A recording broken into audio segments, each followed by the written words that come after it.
Gotta geek fast. Yeah, yeah.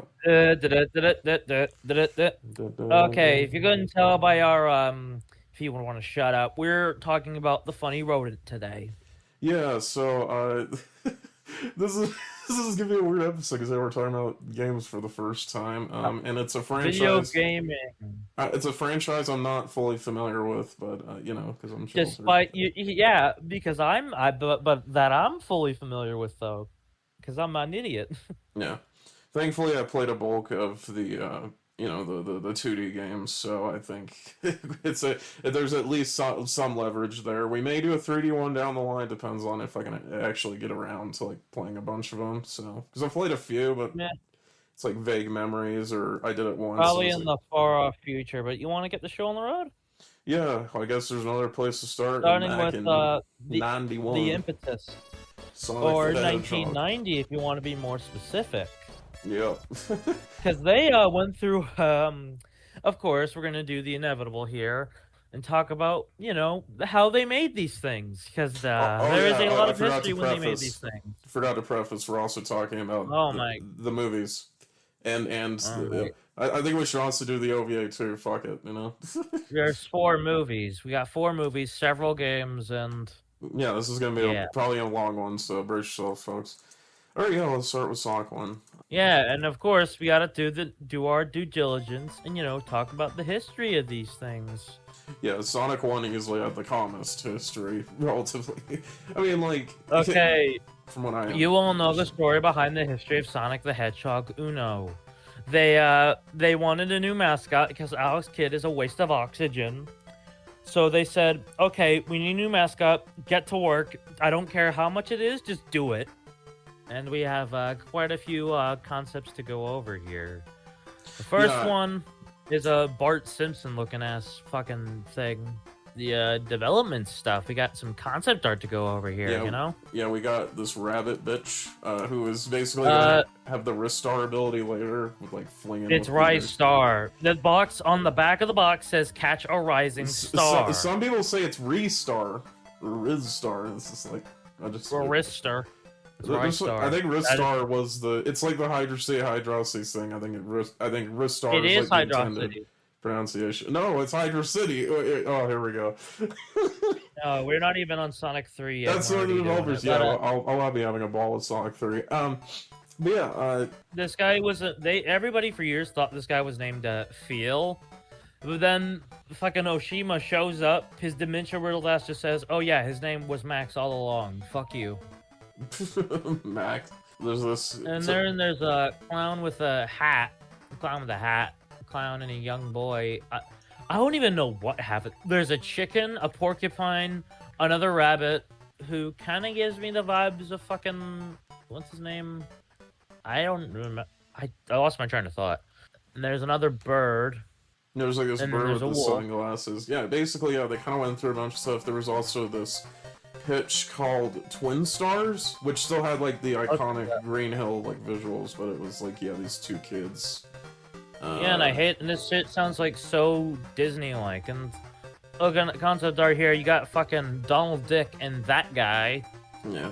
Like And the Cannon Man. I could definitely feel a lot of these early concepts inspiring what was Nights into Dreams later, which I haven't played, but like I've seen bits, heard people talk about it. This does not feel Nights into Dreams.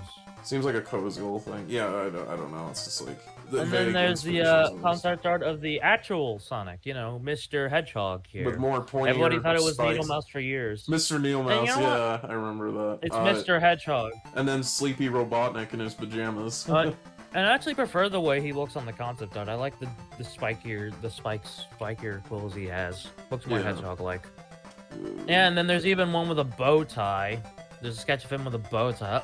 That looks Why didn't they just go with, giving him more spikes? And then there's, fucking Theodore Roosevelt, Dr. Robotnik. Yeah. And then, of course, there's the final designs that we know of all together. But, of course, we got to talk about the inevitable and, talk about the characters, the other conceptual pitches. Yeah, I just got to the section with fucking Madonna, Jesus, and like these. Which one is that? I can't find it. It's other characters, the map on the Sonic Wiki. Yeah, shit's like, I hate half of the. You got Bumblebee Robotnik, you got that guy, Weird Handman, fucking. Yeah, like the little purple jelly bean was in Tokyo Toy Show. You got Donald Dick, and you have the Creeper, and you have the Cannon Dude again. Yeah, it's just like fucking. I don't understand. And then there's the band pitch.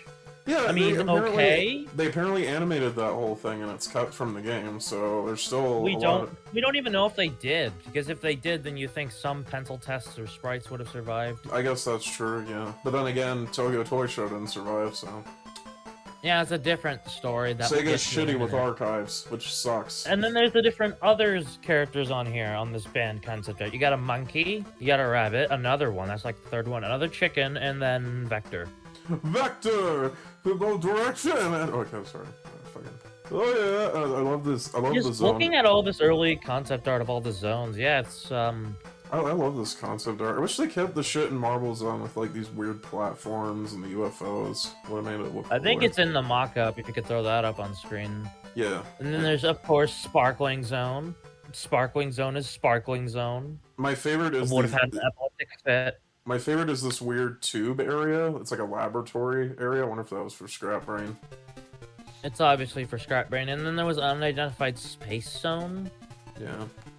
And then there's, of course, Starlight, which looks completely different. Yeah. And then I actually prefer the way it looks here. It looks more imaginative. It does look pretty, yeah. Same goes for Labyrinth. Labyrinth. I thought I said Maverick. And of course, we have the special Chinese-looking loop. That's a surprise tool that's gonna help us later. Or it's not Chinese. It's like a sun. The sun on it. I don't even. That's a surprise tool that'll help us later. Yeah, what he said.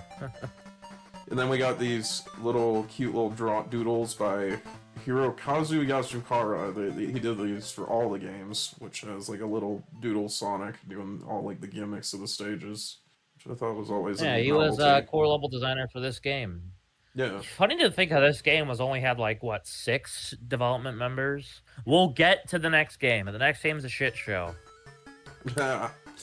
Oh, Lucy's gonna go on about Sonic 2, and then I'll be the one with Sonic 3. You'll all see. I mean, we're kind of close to the end with the concept art. Yeah, let's go move on to the infamous, the impetus, the most sought-after thing in the Lost Media Circle when it comes to this game. Tokyo Toy Show. And apparently, it's not even just one build now, it's 2, because recently we got that screenshot. There's obviously the set of infamous ones where it's like, what do they say, like 6 or 8? Like, I didn't say the number. All these layers of parallax, and it has these beautiful mountains in the back, which I wish we had still had in the final, honestly. And Sonic's sprite's a little shorter, dopier. We got the... I actually like how it looks in the sprite, of course, but it's just like, it just looks different enough to where it's off-putting. Like, you have the Sega sparkling, that matches the concept art, and then you have the title screen, which influenced the giant American-shaped... Are we going to talk about the TV shows? No, because I'm not familiar with them. You haven't the seen funny Adventure? Sonic Says memes. But... Or I guess the memes in general. It looks strange. It just looks very strange to me. Yeah. Even, like, putting aside what we know, it just looks off. Yeah, because like even the title screen, they put it on like a black background, which is technically in the 8-bit version. I guess we'll talk about those with the coinciding 60-minute shows we go along, because I'm not familiar with the 8-bit stuff, but Lucy is, so... I'm familiar with them in, like, the loose sense. Right. Because I watched a bunch of playthroughs back in the day, so I think I have a loose kind of knowledge in a different way. Yeah. But... Man, like, I just wish we had, like... Because, like, the prototype we do have is cool and all, but it's, like, it has some cool things in it, but it's ultimately just, like, yeah, like... Yeah, there's, like, leftovers from, like, the Tokyo Toy Show boiled in there, because someone like, Sparkling Zone, I think I think that was the first zone they finished, I'm pretty sure, because Green Hill kept getting reworked. Not really. If you look at the prototype, Act 3 has no objects. Yeah, And I just mean in terms of, like... well, I guess it got redesigned later too, so I don't know. It's kind of weird to say which was finished. I guess first. the first one they likely would have finished was likely Marble Zone. Maybe. I will say I wish they kept the labyrinth background in the prototype. I'm probably gonna mod that in forever because that's really lovely. Clock Orc Zone, the peak name. No, I think I would have preferred that name, Clock Orc Zone. Clock Orc Zone is a better name. Because for those who don't get the joke, it's technically Clockwork, but they were missing the W in the font, so it's Clockwork, and that's funnier. There's a W in the files, but they couldn't use it because of limitations. I think it would be really funny if they used a C accidentally. It's like Clockcork. That would have been even worse. I'm trying to think. Like it's literally shaped like a cork, isn't it? There's the infamous shaped like a cork, ball thing in Green Hill Zone, which doesn't fucking work. It's so janky. That's another surprise tool that'll help us later. So keep that in the back of your mind, kids. Yeah, okay. Trying to think what else. How many mouse kit tools do you think we're going to be racking up here in a minute? Who knows? I guess Starlight, I kind of prefer like the under construction vibe it has, because like its aesthetic is like a little loose, but like all the scaffolding everywhere in the prototype, it feels more interesting to me than the final. But I still, we'll get to it because I love Starlight. Yeah, I mean, the prototype doesn't have like that much to it. It's close enough to. It's like the Sonic 3 one we'll talk about later. It's close enough to the final, where it's just like like some differences are jarring, but it's ultimately like, that's why we need one of the Tokyo Toy Show or that one of a screenshot we got recently, which is like Green Hill. It has the final Green Hill tiles and background, just with the old Sonic sprite and a weird Buzz Bomber. Yeah, the Buzz Bombers look cool as hell. I wish they kept those designs. They were like wearing shades and shit. I'm like, hell yeah, they look badass. But at the same time, I get having the final designs be these goofy ass looking insects. It works. I think we should move on to the final game now. Yeah, let's talk about the final game now. I think I'm gonna make a bold case here and say it's the second best. Honestly, I don't know if I'd say that for certain, but like, because I replayed Sonic 1 and 2 earlier today, partially to prepare for this, and like, Sonic 1 just has a special vibe to me. I think it's a very underrated game. It's gotten a reputation lately that I'm not keen on. Like, okay, yeah. Like, I think we should go zone by zone and just sort of assess. Like Green Hill's overused as fuck. I don't think there's anything we can say about Green Hill. I mean, Green Hill is cozy to me for how the much the franchise has beaten its usage to death. It's always cozy to come back to. It's in Frontiers 10 times. It's in Forces 9 times. It's literally Sonic's Mushroom Kingdom at this point. When that was never in Sonic 1, it's a very versatile, great, first impression, and it's not much we can say, because it's just, it gets the job done of setting up this brilliant, because Sonic's control is just so goddamn satisfying. It's why I'm addicted to these games. It's just you run, you jump, and you spin, and you roll, and you hit things. It's not that complicated. And also, it has these unique physics. The Wrecking Ball with Miley Cyrus. Have you seen the mod Sonic, the ROM hack Sonic the Release full engine? I know what you're talking about. Yeah, and I get confused with that because I swear you can turn into you can have Sonic put on Thomas's face if you get enough rings or whatever. I think that's how you do it. If you just collect one ring, you turn into Thomas. I swear, well, it's weird because some versions, when I watch some videos on YouTube, some versions don't have that, which is weird. Or maybe it's just the YouTube, how they record it bugging? I have no fucking clue what's with that. It always throws me off. There isn't really much we can say about Green Hill Zone, so let's move on to Marble Zone. Marble Zone is overhated as fuck. It's good. I like it. Yeah. I dig the aesthetics of Marble Zone. It's like a perfect secondary stage. It's going to introduce you to the more technical platforming aspects of this game. Because Sonic fans don't like when their Sonic games are not speed 24/7. They can't handle little tough platforming. Yeah, again, it's another great way of demonstrating how just awesome they got. Because obviously they didn't figure out the full potential of his controls yet. But I appreciate this first game going back and forth between super speedy stuff and then doing these full-on just stages where you really gotta be precise, because admittedly the parts where you have to get on the blocks and you push them into the lava anyway, there's some parts where I try to skip and it's just it punishes you, and I think by Act 3 or so it does start to drag. That's another issue, which is ironic. 3x. 3x. It's so weird coming back to this game. It's just man, They just kind of drag a little. Weirdly on this playthrough, I wasn't bugged by it too much. Maybe I'm just used to this game. I don't know. But yeah, like It's yeah, just like Marble Zone is fun as it's fun. It just like drags after Act 3, but it's not really like offensive. It's not unfair. You can still get through it fine. my two And then favorite there's parts of the zone are first off, if you like the look UF. hard, if you can do a bit of exploring and go in like walls and get these items. Like I especially love the one in Act 3 where And you also hit. there's the Mario Easter egg on the structure. Oh really? Yeah, like on the first like structure Marble Zone, the roof thing. I'm gonna have to send you it in editing, but if you look at it, you can vaguely see Mario engraved on it. I didn't know that. That's actually really cool. Wow. And then there's of course like the UFOs Yeah, again, that those were and the cut from the floating final game. platforms. Surreal kind of Oshima type imagery. Keep that in mind for CD. Surprise to That's another. we're not That's going to use another that damn line. surprise. We're not Trevor. But my favorite part of the zone is funnily enough in Act 3. It's like the section where you're weaving back and forth and you have to jump on the platforms to get to the final area. And if you don't, you fall in the lava and have to restart all that. It's like not Sonic per se, but it puts your controls to the test, and it's a neat little rewarding area, I think. And then there's of course LSD sparkling spring I yard much zone. prefer the spring yard aesthetic over sparkling for sure. Sparkling's like interesting though. Like It doesn't even look finished in the prototype, so yeah, if they like dialed back the photosensitivity, added some detail. yeah, it's just like sparkling zone is a zone. Like I keep calling it sparkling zone, spring yard zone. It's kind of my least favorite. It's not my least.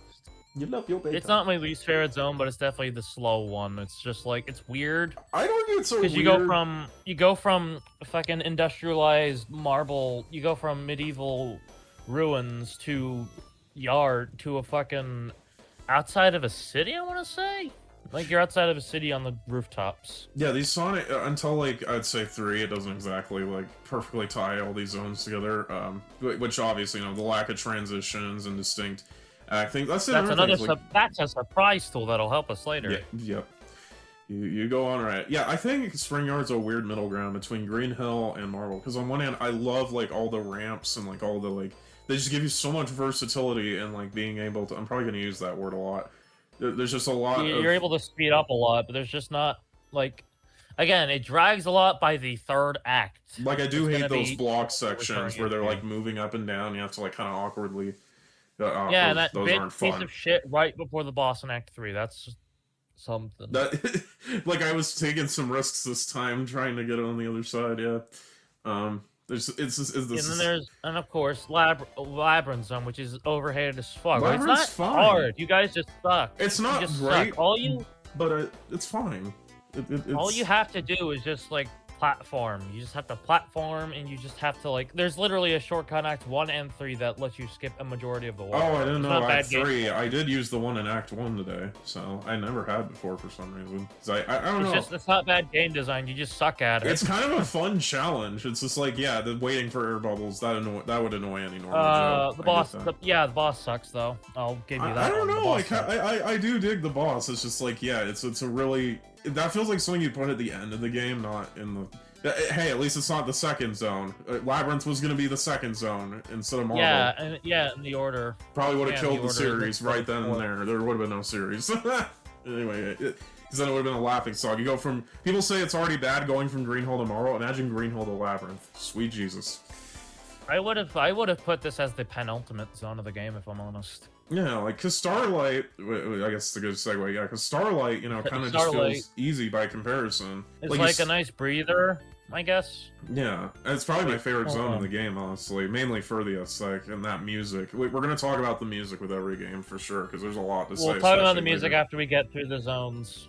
Yeah, for sure. Yeah, generally the aesthetic's nice, and there is some neat, like, little...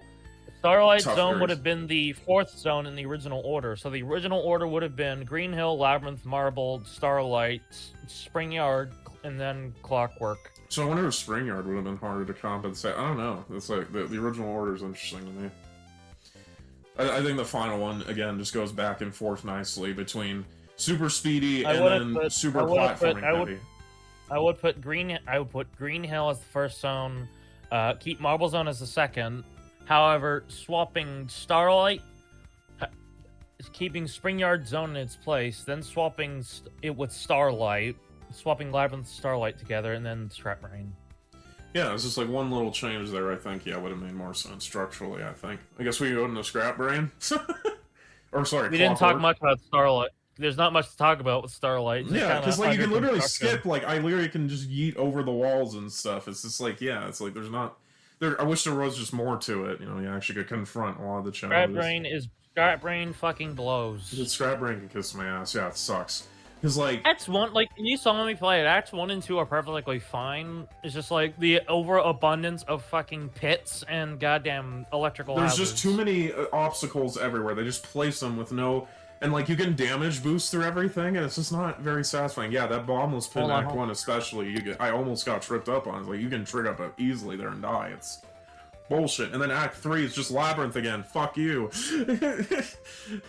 Like, so I have beat the original version, and Act 3, they straight up did not fully play test, because there's a section where you have to, if you don't take the shortcut, you have to climb up this, like, vertical area, and it just, the frame rate fucking drops so hard, because you're about to drown and shit. Like, you're forced to go up all that and hear the drowning music no matter what.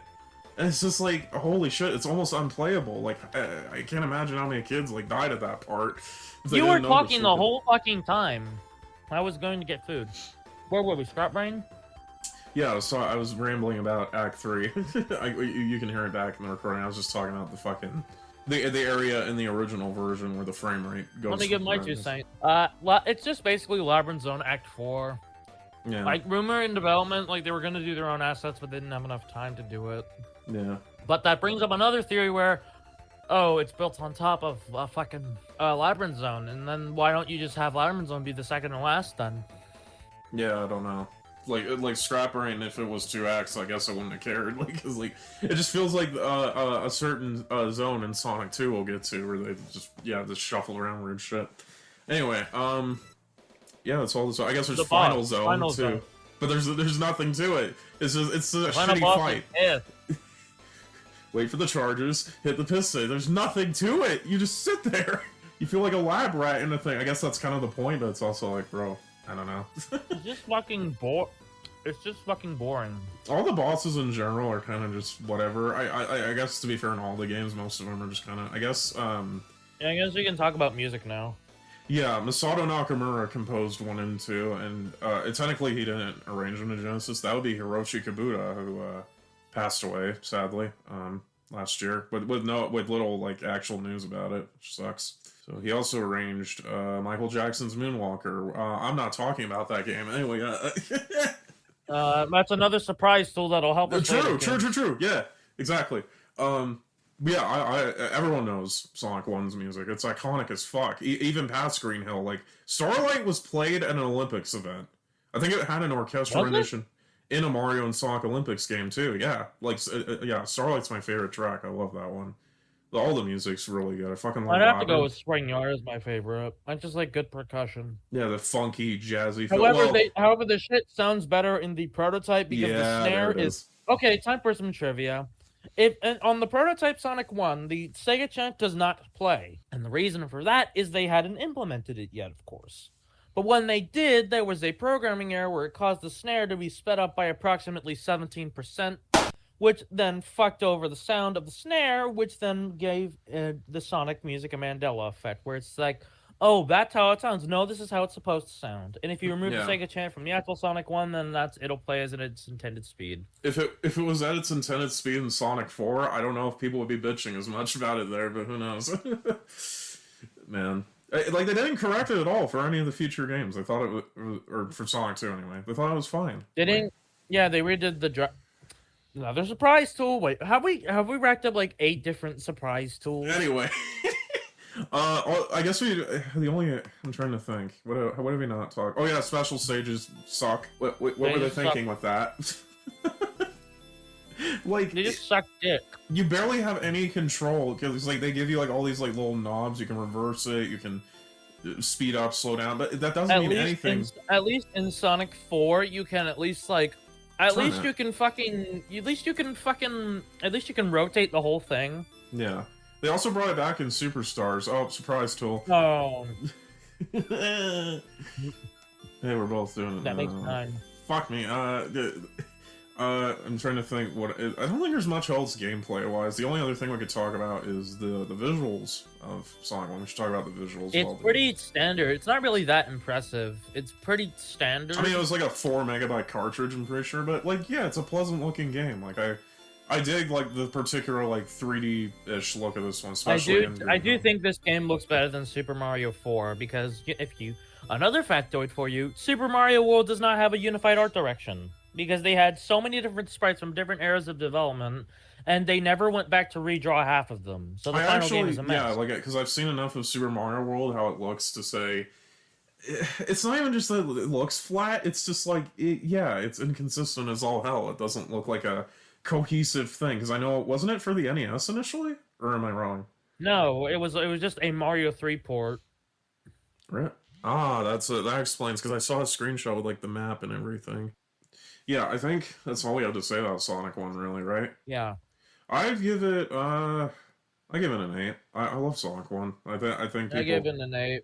Yeah, I think people are just too hard on it. Sonic 2. Sonic Dos. Oh yeah, oh boy. This is quite a lot to go through, yeah. Are we doing CD first? Because we're actually, chronologically, CD takes place 4 too. We're doing them by order of release date. Yeah, it's like, who fucking cares? It's 2. Let's get 2 out of the way. That's a big one. Yep. Oh boy. I have got a lot to say and so little to say it. So let's, of course, start with its crazy development story, basically. The story begins after Sonic 1 release, when Yuji Naka decided to throw a hissy fit and say, you're not paying me enough for this. Yeah. And fun fact about Sonic 1, they had to sneak their names into the credits, because So by putting in a cheat code, I don't remember what it is, you can access the hidden credits screen. It's always there, just at least in Sonic 2, they have the names actually in the credits, and they even put in parentheses, like, the acronyms from the last game, so that's a neat touch, when people know who they are. They didn't even add that in the remake of Sonic 1. Yeah, didn't Sega, like, initially with Sonic 2, didn't they, like, hold it off? Like, nah, you guys don't need to make it. And then they realized how big Sonic 1 was, and they were like, well, shit. And then they... Let's make money. And then so I believe it was Mark Cerny, over in America. It was Sega Technical Institute, we're gonna say STI for short from now on, who got Yuji Naka and, some of the other Japanese guys on board. He was like, hey, let's get the Japanese and Americans to work together. That'll totally not end a disaster. Oh boy, we'll get to that. And initially, they wanted the game to be, a lot bigger. It was going to have a planned, time travel arc. Yeah. And the story would have been, Eggman tries to take over South Island, and what it would have been, you would start in the present with 5 zones. Then you'd go to a warp point, and then go to the past for 1 zone. You'd see the Death Egg, then you'd return. Then you'd go to the ruined island with in the ruined island, the ruined time period where the Death Egg is there. Then the warp passage is destroyed, which causes Eggman to escape. So he did some Star Wars Lightyear type shit. And then you do 3 zones, warp discovery, and then you go to Hidden Palace? Interesting. And then you go to the past, a volcano erupts. Then you do 2 zones, lava blocks the path. Then you return. Then the future with 3 zones, which I presume are the obvious. The Death Egg escapes, you warp from Hidden Palace, and you do 0 gravity space. Numbers .16 doesn't specify, but I think you would have done Death Egg Zone. But reading another document here, it said, present time, Eggman escapes by time machine. Then you went to a medieval time, the present time is ruined. Then you traveled back to ancient time, only to have the future changed again. And then you went to the last battle in space. Yeah, like, the plan was so ambitious. I think it would have been so much better, because we have the maps, we have so many of the cut zones. It's so blatant, like, how hard they were trying to hang on to so many of those zones, especially in the balance. And they didn't even have the fucking excuse of a certain other fast food restaurant, that the next game would have. That's but you know a surprise tool. Yeah. I'll help us later. So they just said Sega was just like, this is good and all, but we need you to make it in 9 months. It killed it. It fucking killed it. So yeah, naturally. So instead of going into the actual zones, let's go into start with Tails, because like Sonic, they held another contest. Yeah. And unlike Sonic, we do not have most of the examples of crap character designs. I mean, we have Boomer, the little turtle fuck, who Sonic was going to ride the show of, and yeah, that just feels too much like Mario, as neat of an idea as it is. What was the other one? I think that would have been a nice idea. It would have been a nice, idea. Send me the wiki page. I'm trying to pull it up. I'm just doing it on the cutting room floor this time in Sonic Retro. Oh, this is going. Yeah, we're jumping all around here. Okay, let me just pull up. All right, I'm just pulling up Sonic Retro. Fuck it. Yeah, let me look. And there was also would have been a bee, an armadillo, and a fucking squirrel. Yeah. And then Craig Stitt also suggested a rabbit idea? Yeah. Like, in one of the concepts, there's also a fucking rabbit. It's like a scavenger hunt for some of this development art. Jesus, like I'm on the Sonic Retro page. Whatever. Not one of the scrap zones, because there's a lot of them. There's, have we even talked, we haven't talked fully about the development, technically. There's a lot here. For one, yeah, the Japanese were flaming fucking racist. Yuji Naka was already a bitch beforehand. He just doubled down this time.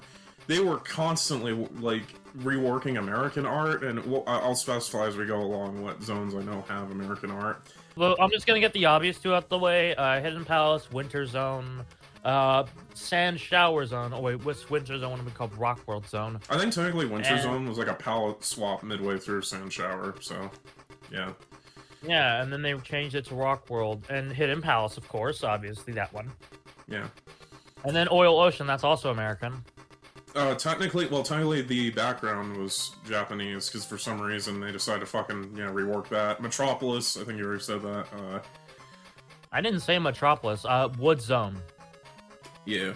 Fucking Genocide City. Technically Cyber City or whatever. It's just like, guys. But yeah, Genocide City. It's time we address the, like, a lot of these zones, like, are repeated themes, because originally they would have been past or present or future variants of existing. I mean, literally, Hilltop has Emerald Hills tiles. It's clearly the past version.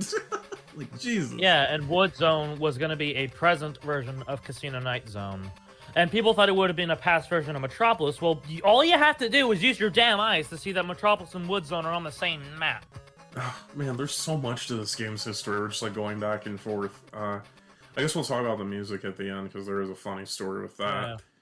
Yeah. Okay, we can go through, like, the concept art for the time travel map, because that's a better segue into the scrap zones than us, talking about. Yeah. Okay, so on Sonic Retro, we already went over. Let's go over now, okay? Before we go into them, I should preface, like, there's not many, like, ROM hacks or fan-made things out there for, like, that use the time travel premise, but if you want one, Sonic 2 Archives is one that I saw recently. Definitely go give that a look. It's only a demo right now. And Sonic Delta is also an option. Sonic Delta is kind of just whatever to me. Because it's just like, yeah, they just cobbled them together. Like, Winter Zone's literally just Robotnik Winter from Triple Trouble. Like, no. On to the zones, because we're on the now time period. Are you on the level map? I assume you are. Yes, I'm looking at them, yeah. We're on now, which started with Green Hill Zone, because God forbid Green Hill Zone be in another game. And you would have went to Ocean Wind Zone. What's Ocean Wind Zone again? I think it's the one where he's, like, running on, like, that rock face. It basically was repurposed, I think. It was basically... Ocean Wind. It looks like fucking Wave Ocean and Emerald Coast had a love in Sonic Adventure, yeah. Like, I bet they used that as inspiration later. And then you would have went to Wood Zone, and then Sand Shower, then Metropolis, and then you went to the Warp Point. Yep. And then it's Hilltop, which is past Emerald Hill. Okay, alright, Ancient. We're moving along. We're in an ancient time now. Yeah. There's no arrows this time to suggest where you were to go. So we're gonna have to use our... Oh, wait, there are arrows. I'm just blind. Yep. You start at the Warp Point. You go to... I think you went to Tropical Plant Zone first. I'm just going off the arrows here. I think you went to Tropical Plant Zone first. Yep. And then I'm trying to look for Tropical Plant in the concept art. It just looks like another Green Hill clone. It just looks more, it looks like Palm Tree Panic's Love Child. And then you would have went to Hilltop, which, wait, is that a fucking dinosaur on the concept art? Yep. I didn't even notice that. And technically we did get, like, a dinosaur-looking badnik-ish, but it's not really like that. And then you would have went to Blue Lake Zone, And I have no idea what the fuck Blue Lake Zone I know we is. have the concept art for that. I'll put it on the screen. It was like a little tunnel that he went into. I know they drew like whales and shit. Like I don't even know what this would have been because it's like I think it's like an early version of Aquatic Ruin. I don't know. Like we don't know because it's like Tom Payne drew up a bunch of enemies for it. It's like okay, this would have been the Atlantis one. Yeah, Olympus. Okay, this Blue Ocean would have been Atlantis theme because if you look on the concept art here, there are ruins here. This is one of the Japanese. Half of these are Japanese made. But you would have went to Rock World Zone next, God. which is Winter Zone, twice removed. Yep, and then Olympus. And then you went to which I want to say is an early Aquatic Ruin, but going off of that messy ass time synopsis earlier, I think this would have been Hidden Palace. Yeah. Or at least a very early version of it, because I don't even know why it's in the center of it. So on to Now 2, which says it's also the ruined present. Back to the Future Part 2 moment. So fucking... Okay, so, the warp point's not... There's no arrows on it, shit! So you would have went to Rockworld Zone again. And then you went to Oil Ocean, and then you would have gone to Dust Hill Zone. Yeah. Which is actually just Mystic Cave Zone. Or if you want to get really specific, it was just Madness Mountain. I'm having to read all the damn developer notes for this. Then we go to the Ancient Time again. Be quiet, bro. You're not keeping up my pace here. You're not, You're going like okay. So I'm trying to help you with pace, if anything. Okay, so it's like Noguchi Naka says, is like the feel here is a haunted house, isn't it? But we ended up making a cave stage instead. Wow. Yeah, so they never actually... I don't think they actually never made Madness Mountain. No. Which sucks, because I prefer a medieval stage. Because it's essentially an early Mystic Cave, so you can move on to that one. And now we're going into Ancient Time after a big tsunami. Okay. This game was so huge, Jesus. Okay, so you would have went to Hilltop again. Where's the warp? Oh wait, the warp point's right over there. I can see a triangle. You can see Hilltop Zone, and you would have went to Blue Lake Zone again, and then Tropical Summer Zone. I keep forgetting. Why are there so many tropical levels? I think we have the concept art for that too. It's the Green Hill one with like the waterfall and the palm tree. Yeah. The more luscious grass. Yep. And then let's see what you would have been. You would have gone to the future. Yeah, this was cool shit. No fucking arrows. You would have gone to Chemical Plant, Casino Night, and then Genocide, Cyber City Act 1 and 2. I don't know if it is for you, but on Sonic Retro they blurred out the word genocide. Why? Yeah. Bro, it's not that like it's a cool name.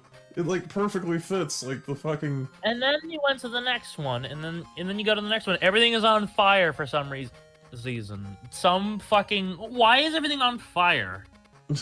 Yes, it says Act 3, so.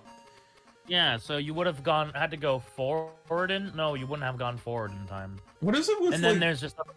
And then there's just the version without labels, which it shows lots of buildings, and then there's this time travel document which I can't fucking read. Which I think Sonic Retro did the gracious thing of translating it for us down here, which I did read a lot earlier. So you would have gone to the present, which was 5 zones. The past was 1 zone. What? We just went through. It was like 7 of them there. It was just like obviously they had some kinks to work out on like how they actually like presented all this, but like yeah, basically it was big, and they decided to lobotomize it because they only had 9 months. So and fuck over all the American artists. Okay, so now it's time to actually talk about some of the scrap zones individually now. Yeah, I think we should start with the one that everyone knows. Hidden Palace Zone. Because this is the only one of the bunch to actually make it somewhat far. Because, What they did, they made the zone. They know we have several tiles of it. It was in mock-ups. It was in the earliest form of Sonic 2 mock-ups. Yep. With, like, the old background. And of course, it was in the prototypes in playable form. I think it was in 3 of them. 3 of them, yep. And it's like you can tell it's unfinished, but like it's enough of a layout to say like, yeah, they were getting so close with it, and then they quit on it at the last second. I'm gonna read Craig Pitt's quotes aloud. There's a bunch of reasons, apparently. I'm gonna read some of the quotes aloud here from his 2025 interview. I did Hidden Palace and then Oil Ocean. I'm trying to remember. I think the only input I remember getting from Yasuhara was the map. I don't even know if many sketches exist in my sketchbook. There's a couple sketches that show the beginning of that crystalline, polygonal-shaped stone structure that ended up being the foundation for Hidden Palace. The core of that was that rock formation and just being a cave, but wanted to make it something more than just rock. I don't know if there was any palette input from Yasuhara or Yamaguchi. I don't remember. And then you have fucking Junie, I meant Judy Totoya. And she says, I always think they're she, I don't know why. This is the stage that Craig was in charge of after the Oil Ocean Zone. The graphics were good, but the map was half done, but the gimmicks hadn't been fully worked out, and the boss idea hadn't been decided yet. So the project was nearing the end of development, and the programmer said if they made this stage, they wouldn't have time to create the flow from Sky Chase to Death Egg and the boss, so they asked me to choose it. So I had to cancel it, and there's your nail in the coffin. Thank you. It just seemed like from a graphics designer's perspective, I really wanted to keep it. Still was a tough decision because the game needed to have a conclusion. When the game was ported years later, this stage was salvaged and resurrected, and the unfinished gimmick ideas and a new boss were added. And it finally saw the light of day. I'm really glad, or rather, I wish it had been released in its original form at the time. If we had 3 more months on schedule, the stage would have definitely been included in game. And I think the shortened Death Egg Zone could have been reproduced in its original form. It may delicate line in terms of capacity, but I don't know how much capacity was left over at the final stage. Personally, I still think that if I had the chance, I would make the Death Egg Zone in a truly proper form. That's another surprise tool. If we had 2 more planners and programmers, we might have been able to make the Wood Zone and Sand Shower Zone that were almost canceled. Well, in that case, I think we would needed more capacity in a save function.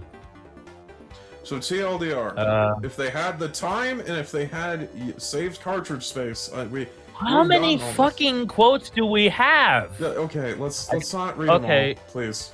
I'll just read the final one from Craig Stitt.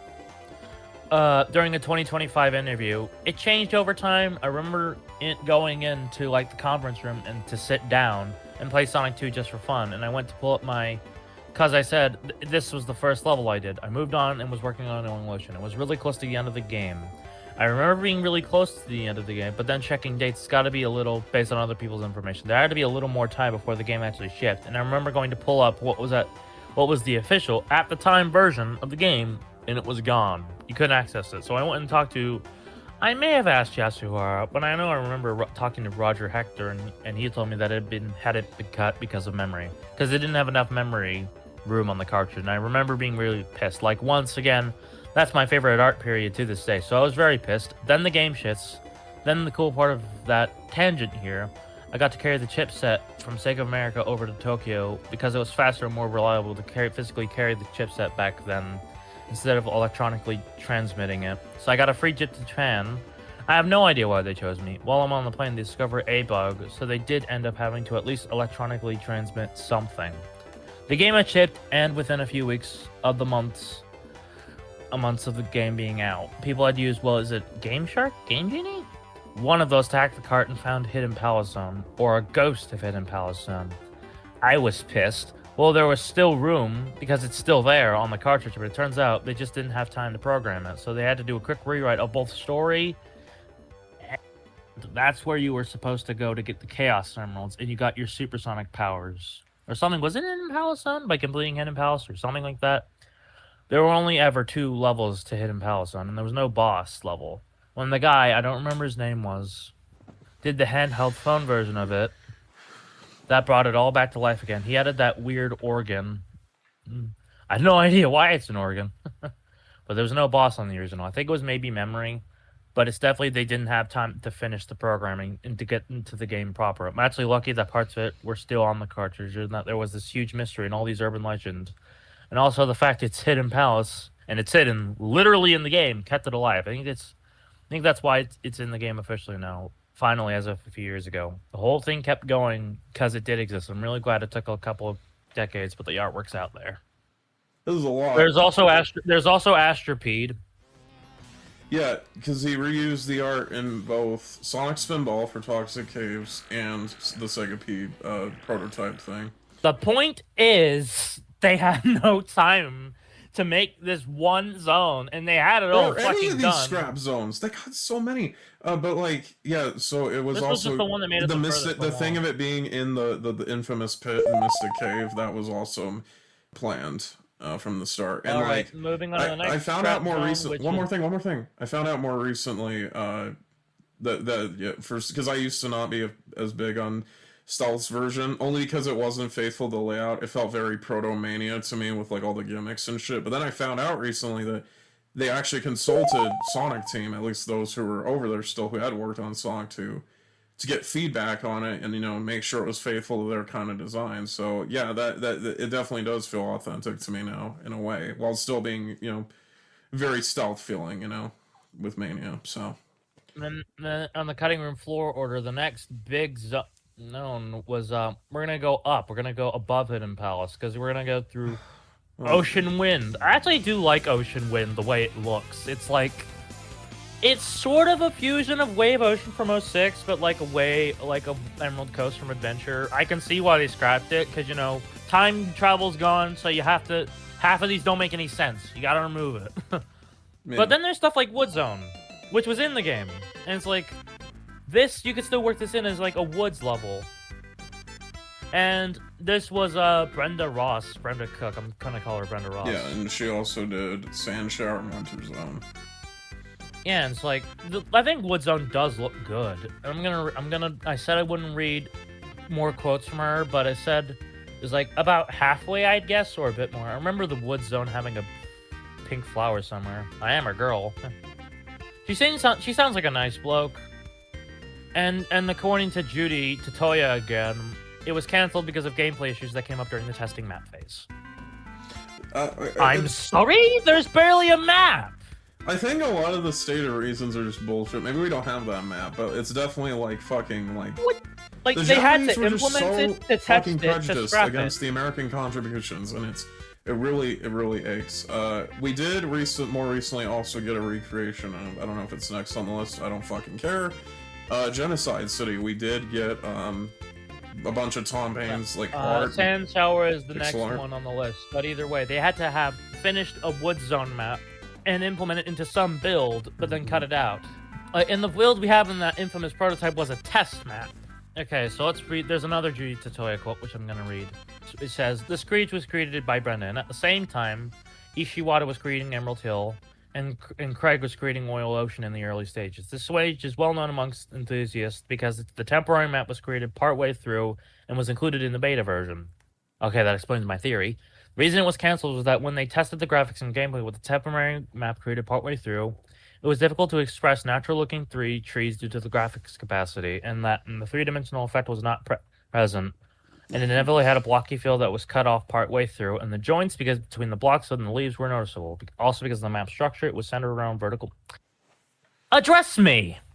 Sonic Team Japan, but we'll get to you in a minute. It was cancelled because it was unable to express the sense of Sonic speed, even though it was in an early state. That's a surprise tool that'll help us later!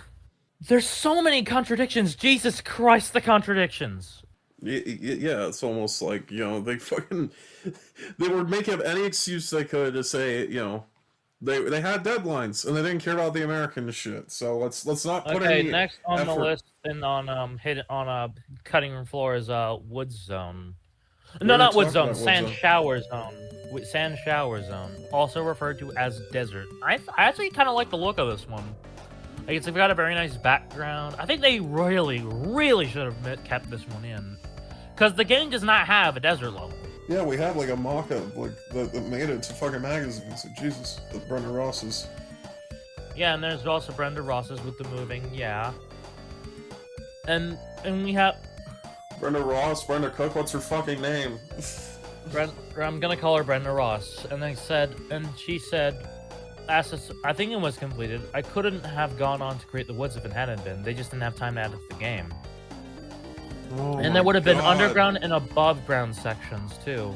And then Craig Stitt only remembers that the only thing I can remember about it was that the hook for that level was lots of quicksand, and Sonic would slowly sink into it if he wasn't fast enough or jumped wrong. Bro, that's surprise. And then tools. Judy Tatoya's Surprise. canceled reason, or one of them, was that it did not fit. It did not fit. As for that desert zone, it was also canceled because it did not fit well with the graphical representation of moving sand in the testing phases in the game. Bullshit. Which wanted to emphasize speed representation more than Sonic 1. Again, they're So coming it up was with every state- reason they possibly can. And then there's another reason from Judy Tatoya, and he says, the stage was made as a test with just 2 screens for magazine photos. Brenda was also in charge of this. The graphics themselves were not bad, but they tried to make it look like quicksand was flowing by changing the color, but it didn't look like it was flowing on a large surface area. When Sonic gets stuck in the sand, his movements became slower, just like in water, and the gimmick itself mainly reduces Sonic's sense of speed. So at this stage, the idea had not further been developed, and it was canceled. As a result, both stages that Brennan was in charge of were canceled, and she left the project. Jesus Christ. This happened to be because the graphics of the stage she was in charge of were difficult, and if they had made more stages with the initial time travel element, I think 1 or 2 stages without a sense of speed would have remained. But at the stage of narrowing down the number, the stages that reduced Sonic's speed were inevitably canceled. By the way, there were plans to turn the stage into an ice stage by changing the color and replacing some of the graphics, such as cacti, with Christmas trees. Ultimately, these stages were reworked and carried over into Sonic 3 and beyond. Oh yeah, there's also some unused enemies, like some cacti warthogs. I think we're gonna have to do a lightning round with all the concept art on screen. Like, as we're talking or reading these quotes, you're gonna have a I'm in PNG pain of the... from the amount of quotes you're reading. They're lengthy fucking bastards.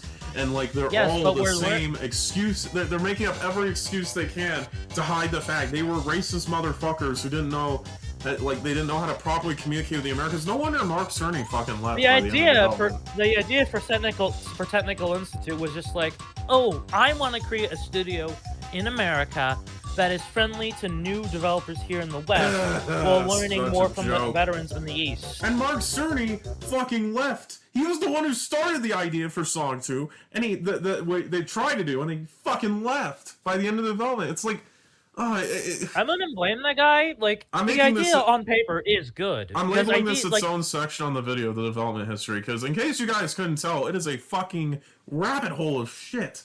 It is so... It's just like, it's just like, the Can we idea get to itself Genocide is good. City? I was trying to talk about that. I don't know if it's next on the list. Next was after Sand Shower, it would have been fucking Tropical Sun, which we already went over, Blue Ocean, which we already went over. Okay, more quotes to read. Okay, it was on Blue Ocean again. I can remember a variation on the Atlantis theme. I got as far as a map and some rough art, but that's all I can remember. We do have the rough art.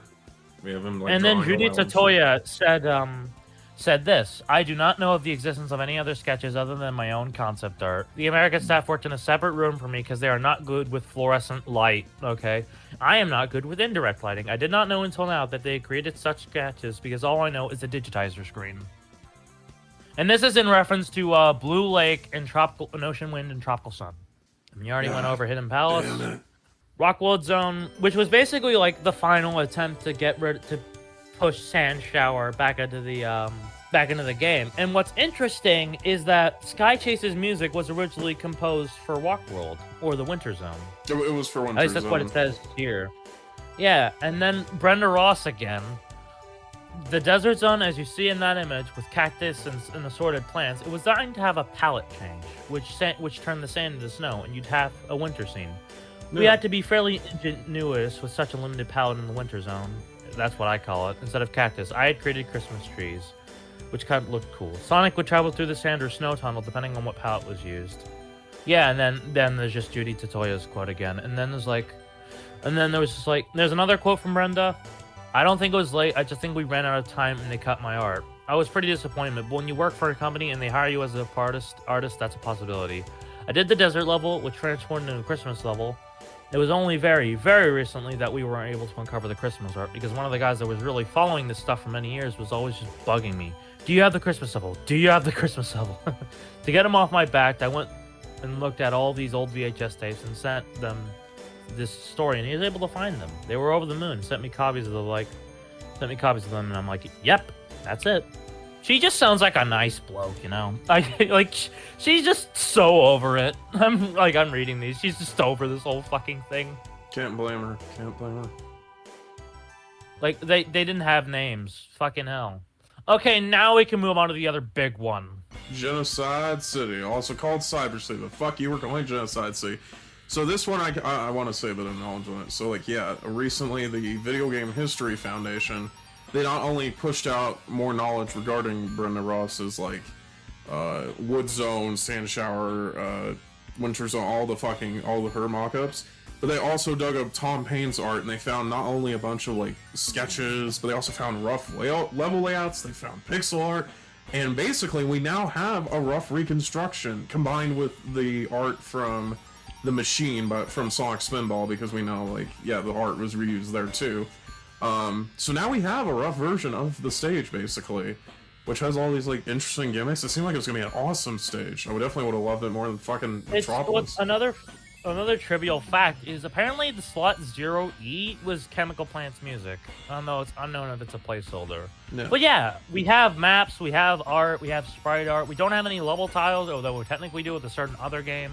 That's another surprise tool. But also, what's funny is if you have, like, after they scrapped the time travel shit, why not just do this and get rid of Metropolis? Which is funny because surprise tool for later. Metropolis Act 3 only exists because they reused a level layout from Genocide City. And Genocide City was always envisioned with 3 acts, as per the map and as per the level layouts. And yeah, that's why Metropolis is American art, because yeah, they were trying to, like, shaft it over. It's just like, yeah, I don't know. Genocide City is just a much cooler aesthetic. I love that. I love the purple, and there's like a lot of fans. Because I know ROM hacks use the bad ending theme from Knuckles Chaotix, but Death Egg's music just fits it so much better for me than Death Egg there's itself. there's a lot of neat unused objects here. Like you have a fan. Yeah, these fans, these like clothes hanger like hooks. You have like fucking bear traps. Yeah, and then and a cage with a fan. It's just like, this is a cool idea. And of course, we have another quote to read about Genocide City, and it comes from our goat daddy, Judy Tatoya again. And he says, originally, I wanted to create Act 1 of Death Egg Zone, where the player plays on the surface of Death Egg's fortress with the Earth visible and the space as a backdrop, just like in the concept art. Act 2 of Death Egg Zone, which takes place inside the fortress, reminiscent of Cyber City in the concept art, and has a vast map of high-tech mechas, and in the middle of that, there's a battle with a mid-boss, and then a final level with the Death Egg robot, and then the destruction of the fortress and escape. And apparently, based on this, Act 3, like, going by this, Act 3 was an early concept for Death Egg Zone. Yeah, because, like, we have concept art of the Death Egg as it was planned to be a full stage with, like, this really cool, like tile art that we don't get in the final game. Like, yeah, I don't know. Like, again, you could keep this and get rid of Metropolis. It would suck, but whatever. I mean, they had Metropolis on the first island, the present. And I think we already went over fucking Neo Green Hill. I think we already went through Neo Green Hill, which is just a clock ruin, ain't it? Yeah. Yeah, and then there's Death Egg Zone, which in the concept art we were robbed, dude. That's what I was saying. Like, yeah, this tile art is awesome. It looks beautiful, yeah. And then there's just some other shit. Like, there was a circus level? Are you kidding? Okay, I think that's enough. I think that's enough. No, I'm just reading this for the first time. We have a live the big new cut discovery. levels. Okay, Jesus Christ. Okay, during an interview with Craig's 2001 interview, and he says, I can remember working up some ideas for a circus level with big clown heads and a roller coaster. I know there were other ideas, but that was a long time ago, and a lot of this level has gone through this head in that time. It wouldn't be until 20... there's a bear trap, like there's some loop-de-loops with a figure-8 shape, and there's some... What do you mean there's a circus level in Sonic 2? Are you kidding me? That's a surprise tool! It's a surprise tool. It's a surprise tool. How many? I don't know how many minutes we've spent on just, like, the scrap zones alone. Like over a half hour. We're not gonna talk the prototypes. We're gonna talk about the prototype in conjunction with the final game. Yeah, there's just like a bottomless pit, and like they were trying to hype up this whole thing of like, oh, we're gonna launch it worldwide the same fucking day, when it's like When they didn't release it in Japan like 3 days earlier. Yeah, it's like, oh yeah, there was another one, another Fake. scrap zone, one more for the. Oh, he's just some fucking Emerald Isle, just an early card version. yeah. If you guys want like a fucking field day of like development stuff, just look up the Sonic Retro or Wiki, like this the development page. There, Yeah, so and much. Inky's gonna have the laborious task of putting all the pictures in through editing, just so like just to give you some sort of visual stimulation. But that was you're gonna have to let me educational. You're gonna let me do the rambling for the third Sonic game. 2 temper tantrum. You better let me do the rambling for the third game about its history, Jesus. Okay, so now it's time for the final game. Oh, one more thing. I don't like some. One more thing. They were What? going to have these holographic labels on the cartridges, which would have been cool, but they were too expensive, so... The early prototype has one on the cartridge, but I think we should finally move on to the final game now. And technically that did get out there in the wild with... Yeah, we can talk about it as we go along. Alright, let's finally talk about this game. Jesus Christ, yeah, Sonic 2 is dumb. I don't like it. Like, I don't like it. Like, you notice its shortcomings as early as the first fucking level. Emerald Hill is just a lamer green hill to me. It is. Like, it's a pretty zone, but it's like, there's not much to it. Like, the corkscrews, like, I'm sure, okay. But, like, yeah, you could just blitz. It's called Emerald Hill for a reason, because the whole point of it is to get you equipped with these fucking stupid special stages. We'll talk about them. But, yeah, Emerald Hill is nothing. Let's move on. One big issue I have with this game's design philosophy is that they began to shift the core idea from speed and platforming mixed together to just put the speed over platforming. Like, you only get a good Sonic game that works if you can balance both elements out. Like, Sonic 1 has a little too much platforming, but not enough speed. Sonic 2 has way more speed and not enough platforming. And in my opinion, the latter is the worst offender. In my eyes. Now, I really like Chemical Plant. I think there's some fun shortcuts in it. I love Chemical Plant. It's really fun. It generally is a blast to get through. Visuals, music, it's all spectacular. It's just the Mania version is like it solidified the whole let's start just doing automated roller coasters mentality, and that's really annoying. And Chemical Plant, it doesn't help. It's the second most overused zone in the series behind Green Hill. Easily. It was in Forces. It was in Mania. It was in Frontiers. Generations. It's fucking like. Yeah, it's used constantly when it's like, okay, are you using it just for the music, or is it like, is there something about the stage? Because, like, there's the infamous section where you have to climb, like, that shaft with the water. It's not even water, it's like goo. I know there's, like, a weird name for it. I think it's just, like, I think Sonic Mania did the zone a lot better, I think. Yeah. There's a much better balance of flow with gimmicks. And we'll talk about Mania later, but yeah, like... Yeah, in 2, it's good, I guess. It's good enough for what it is, but it's just like, yeah, it just goes by. Aquatic Ruin I really like, because, you know, the water sections aren't cumbersome. Or originally called Neo Green Hill Zone, or right. Emerald Isles. How many fucking names? Anyway, yeah, the water sections aren't bad, but it's really satisfying, because on this playthrough I did, like, try and actually... use the top paths all I could. Yeah, it's really fun. I think it does. But it's just like, this is the first zone in my eyes to really highlight one of this game's core problems. Enemy placement. It's shit. Oh yeah.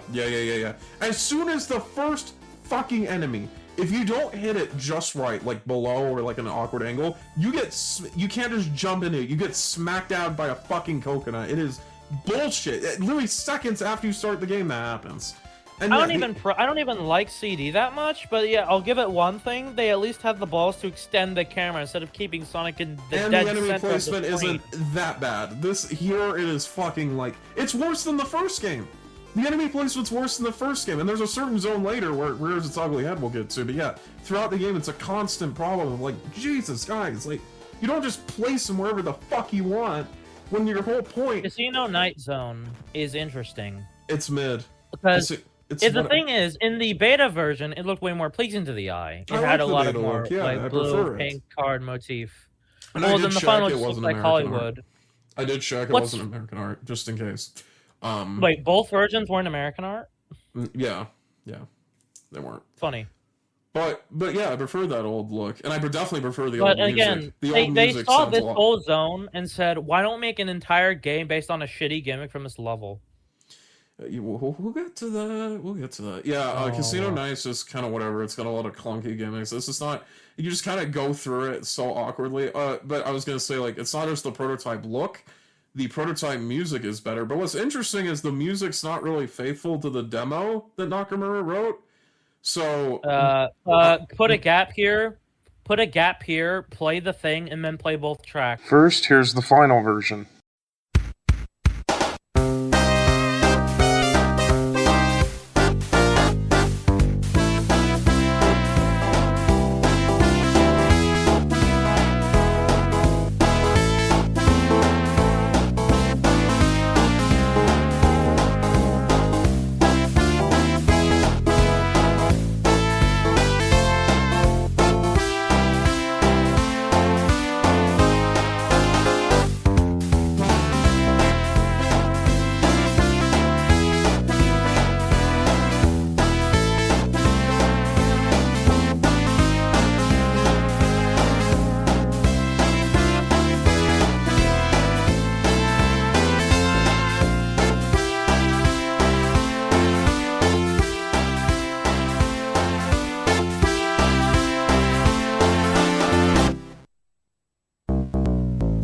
Now here's the prototype.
Yeah, my theory is that like the prototype version was like an Act 2 remix. I bet you they had Act 2 remixes planned. That's my theory.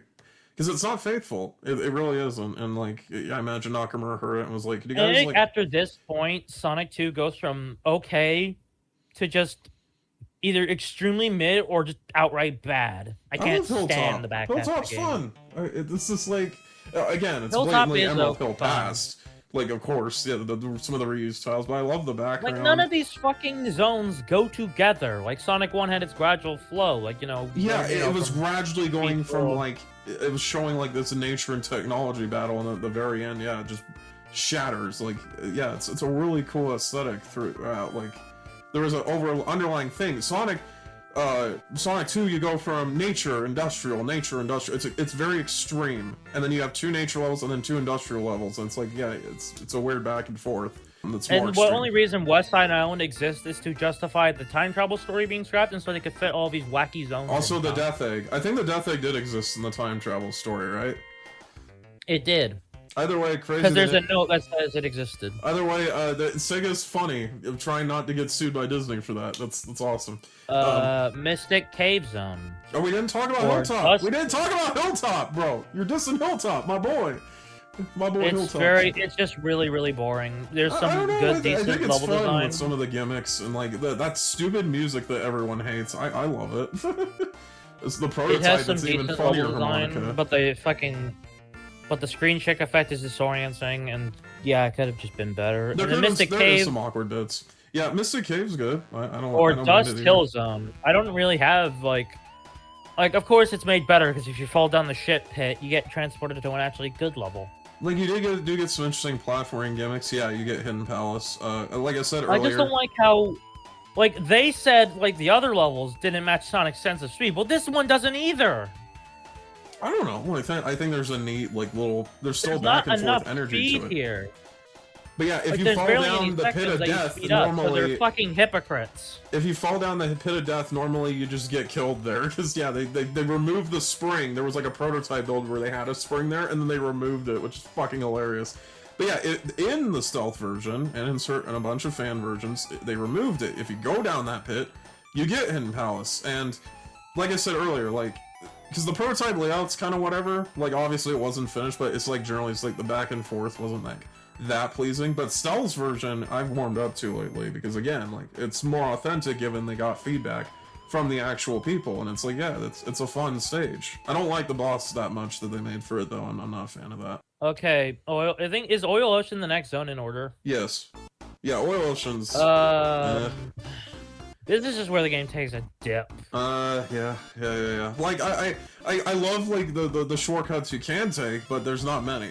Like, it's like a running theme with this game. It's just like, yeah, if they're gonna make it all speed, then at least adopt, like, all these little touches like you were in the earlier zones. Oil Ocean doesn't really do that. It's just cannons, slides, lifts, cannons, slides, lifts. It's like, it just goes on and on, too. I was like, okay, is this over yet? Like, hello? Yeah, I think we don't have enough to say. Do we have anything else to say about Oil Ocean? Again, the background was redone because racist Japanese, and the music was originally Casino Night 2 player, and then it got fucking, trying to think, yeah, and then it got changed to the sand shower music, seemingly, so, because it's more desert sounding. Anyway, yeah, Midtropolis. Oh, this is the worst zone in the game. Easily. I hate it. I don't think there's a single person, because, like, the thing is, I don't hate it as much as other people, but that's not saying much, because the fucking enemy placement rears its ugly head here. They just, like, I hate the Starmen, because the crab claws have the worst fucking hitboxes. Like, they can strip that shit out. Because they fling their claws. They're called splicers. That's what their names are. The grasshoppers. Who fucking cares? They throw their pincers at you in such a weird arc. It's just so. And they always fucking hit you. They just didn't give a shit. And then a lot of the gimmicks are fine or whatever, but then the screws. Those screws, you have to go all the way up. You have to be running. Their core principle was they wanted more levels to match Sonic's sense of speed, but this doesn't either. It's a pace killer to a T. It is terrible, and it's so awkward because sometimes the star enemies they won't activate when you're on the screw, but then other times they fucking will. It's bullshit. They're always fucking there, dude. And guess what? If you fall off the screw, you have to go all the way back. You have to go back. You have to backtrack and then go fucking back to the screw to act. It's so shitty, Metropolis. And it's 3 acts! Like, the development thing, it's not an excuse. It's fucking terrible. You could just cut this one and have Genocide be the second to last. Oh, I didn't expect to get this mad about Metropolis, because today I was playing it, and genuinely, it is so, by Act 3, you're just fucking, even by Act 2, you're done. You're done by Act 2, What's the Achilles heel is that they had the balls to make the level loop vertically. Yeah, the vertical looping is so disorienting. There's so many bullshit decisions with Metropolis. They did not play test it fully. You can tell it was like one of the last zones they probably finished. It was like, well, we don't have enough time. This is good enough, I guess. Like, Jesus. Moving on to Sky Chase is a giant automated sequence. At least it's a breather from Metropolis. I'll give it that. It's a nice moment to show the two pals, the us pals bonding. Cool. This Wing Fortress might be even worse than Metropolis because you're hanging over a giant shit pit, limited visibility, awful enemy placement, and shit that no goddamn good player can ever see coming in time. At the very least, with Wing Fortress, you can literally glitch the fuck at using the shield. You can literally add some good jumps. You shouldn't have to use it. You shouldn't have to use a glitch to skip over the majority of the level design. Exactly. That's what I'm saying. At the very least, there's that, though, to get you past the bullshit. And then that thing, what is there to fucking say with that thing? It's just 2 bosses, that's it, way. The end of the game is so rushed. Oil Ocean onwards, it takes a massive shit. And it blows. Like, at least that ending is so goddamn satisfying, punctuated by the fact that, yeah, the game in the back half sinks. Yeah, factoid, Masato Nakamura composed a dedicated single based on the ending track called Sweet Sweet Sweet. It's really cool. Yeah, he actually gave it as a like the Japan guys didn't know that was like a thing that he was writing for his album. And then I think the day the game launched, Nakamura sent that over to them. That's really sweet. I like that. Speaking of the music, yeah, the soundtrack's still great. like even despite the constant shuffling, like all the music, probably some of it I'd argue goes even harder than the first game. Like even if it's not as nostalgic and warm, it's just like god damn, there's so many fucking bangers. I think my favorite themes were like Metropolis Zone, Beta Casino Night, weirdly Death Egg Zone, Mystic Cave, and I think that's it. The two I've had stuck in my head particularly lately are Aquatic Ruin and Oil Ocean, the final one, so the deserty one. Like, both of those are just awesome. I love those tracks. And Emerald Hill, obviously, the multiplayer. Not that nostalgic work. Wait. There's something I need to say about the music, because there's actually a production thing about it. So, originally, Sega didn't want to cough up royalties to Nakamura, foreshadowing for later. So they were trying their hand at the American people doing it. David Javaloza is our particular name here. He did a nightclub track, which presumably is Casino Night, and it's not horrible, but yeah, I can see why the Japanese people thought it was fucking terrible. So yeah, they were like desperate, like hell no, we're not doing this, and then so they had to cough up royalties to get Nakamura back for the game. So. And what's funny is that he did this based on only pictures of the levels, which is really neat. Do you want to talk about that multiplayer mode? I mean, it's multiplayer. The resolution's so squashed. It's not. Yuji Naka wanted multiplayer in the original, but couldn't because of time constraints. It just feels like the most obligatory multiplayer thing. Like, and like.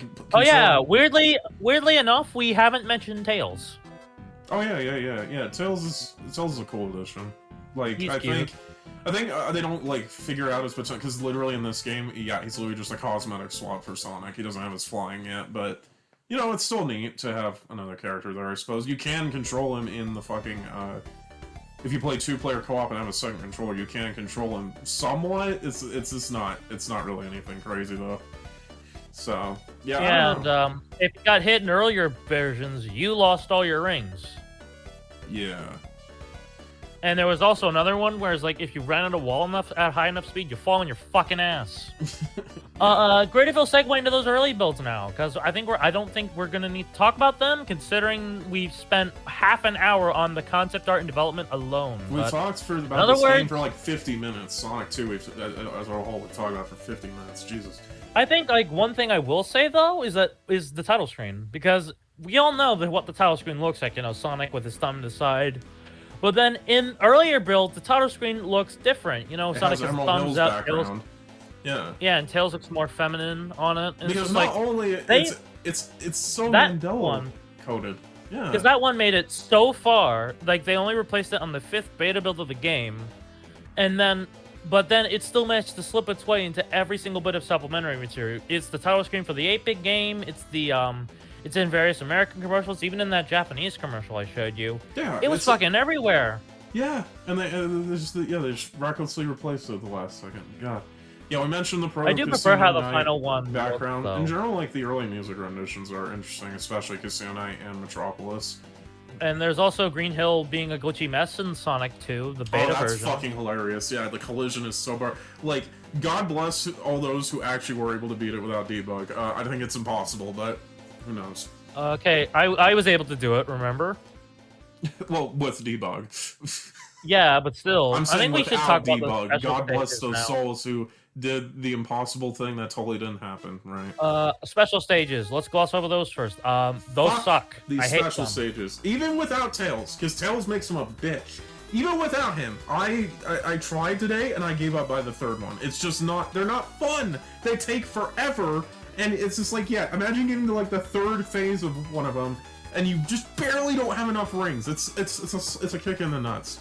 And it's like you have to memorize a lot of these. It's not. It's bull. It's not. And they intuitive. kept bringing it back again and again and again and again and again and again and again and again. Graphics, like fuck you. That's all it is. It was in Sonic 3D Blast on the Saturn and PC. It was in Sonic Rush. It was in Sonic Colors sure. on the DS. Like okay, it was in Sonic 4. Okay, in the 2011 remake, they do render it in 3D, but the view is still not great, and it's just like, at that point, it's just like, why didn't you just use fucking the Sonic 1 ones again? I don't know. Like, the concept art looks cool, but then it's just like, yeah, you didn't translate this. So, it's fucking annoying. And you actually do get an award this time, because now it's 6 to 7 Chaos Emeralds. Oh, that's not the thing. Where the hell did the 7th emerald come from? That is kind of random, yeah. But if you do get all the emeralds, you do get Supersonic, which is a neat reward, I'd say. He's broken. All you need to do is just broken. Yeah, Supersonic isn't really fun in Sonic 2. He really because you're gonna have the emeralds so late in the game that there's basically no luck. You can literally get all the if you can have the will of God actually get good at these special stages, you can get all the emeralds by the end of Emerald Hill. That's why it's called that. I can. I never can. No, I never can. I refuse to even get all the emeralds because the good ending, everyone says this, but yeah, the good ending's worse because that ending has Tails rescuing Sonic, and that's cute. That's awesome. In the good ending, you just flies beside Tails. Like, maybe you could have had Sonic like just run out of rings and then land on it anyway. Like, that would have been nice. I don't know. Some good bonding corn there. I think man. Yeah, I think it's like how that's enough. Sonic 2. We have said so much about this game. It's like it's such like even without the context of its production, right? You can tell it was just a cobbled together, desperate sequel that has a lot of good, fun segments in it, but ultimately, like, yeah, it's just like, oh, we didn't talk about a few things. The bosses are, I'd say the bosses are mostly better than the first game, but there's still some where you can just mash it. I like that Casino Night one, because it really, you can really get intuitive with that. I hate the Death Egg. I hate both Silver Sonic and the Death Egg Robot, because both have shitty hitboxes. The Death Egg Robot's just a fucking slog. Like, I'm so glad I have Absolute, because, yeah, I just insta-shield his ass. It's made it so much faster. Yeah, also, I don't like the visuals of this game as much as the first game. Like, you can tell it was just... It's like the Japanese art itself, which takes up most of the game, of course, because fucking racist. Yeah, it just doesn't look very appealing to me, honestly. Like, compared to the first game. It doesn't have the... You can tell Oshima wasn't in the room. You can tell he was off doing... It's just, like, everything looks more naturalistic. It's just a clashing of styles. It doesn't have as good as shading. It's just very weird. I do like Oil Ocean and Metropolis's looks. Like, ironically, the American art is my favorite, so... At least there's that. Yeah, I think Hidden Palace, despite not being in the game, was still my favorite of all the zones looking ones. It's just a gorgeous looking place. Yeah, it's a beautiful stage. Again, all the American arts and also track number 10, it just pairs up with it. It looks great. Like, why would the Japanese force, like, their fucking shit over the Americans if it doesn't even look as good? Like, maybe they should have looked at it and gone, you know... Maybe, yeah, track number 10 they were trying to make it still look like 3D. That's horse shit. Why'd you go for flatter shade? Like, again, you can tell. That's a surprise tool that'll help us later. Again, you can tell Oshima just wasn't in the room. So, and there's also track number 10. That was also for Hidden Palace. It's a great sounding track, but I think that's enough Sonic 2, isn't it? I think I'm gonna give Sonic 2 an 8 as well. For all its faults. I can still have a blast with the first half. Second half can kiss my... I think it has equally the amount of problems as Sonic 1. Maybe slightly worse, but I think they just balance out to be like... I'm gonna give it a 4 out of 10. Because, like, I can't ignore the concept of the reduction, because I've spent a good amount of my online life just looking through old screenshots whenever it's possible. It just hurts me. It just hurts my brain. It's just... I'm gonna give it a 5 out of 10, a 6 out of 10, or a 5. That's my final score. Okay. Real quick, we didn't talk about the 8-bit versions for 1 and 2 yet, so... Sonic 1 8-bit is like... It's aight. It's not like anything amazing, but... It's just a little smaller, bite-sized Sonic 1. I tried it a few times, couldn't get past Bridge Zone, just mainly out of losing interest. What I will say, though, is that Sky-Based Zone is a great addition. I wish it was in the Genesis. Yeah, I think, in general, like, you can tell that it was just made by different people who were more used to making traditional platformers. Like, Sonic himself doesn't feel as good as the Genesis version, but I guess it's not that bad. It's just off enough where it's like, okay, you know, it's neat for what it is. The main thing for everyone with that version is the music, because it's by Yuzo Koshiro, who was known for Streets of Rage, and yeah, he's an awesome composer. I wish he did more Sonic stuff, because everyone knows Bridge Zone's track. That's a lovely little tune. Sky-Based Zone is the better track, but that definitely Sonic sounds 2 Sonic 2 8-bit can kiss my fucking ass. It's just like total cash grab. Like, I've never played it, and I know its reputation. Like, the Master System version, sure you get more screen real estate, but it's still a lot of shitty gimmicks. What's funny is that the States didn't even get a fucking Master System version, because that shit failed over here, and it was still, you know, pop booming in Europe, so they released the Master System port over there. But it's just like, it has no similarities to the actual Genesis game, because they were developed in conjunction with each other. I think the auto demo goes back to like late 1991.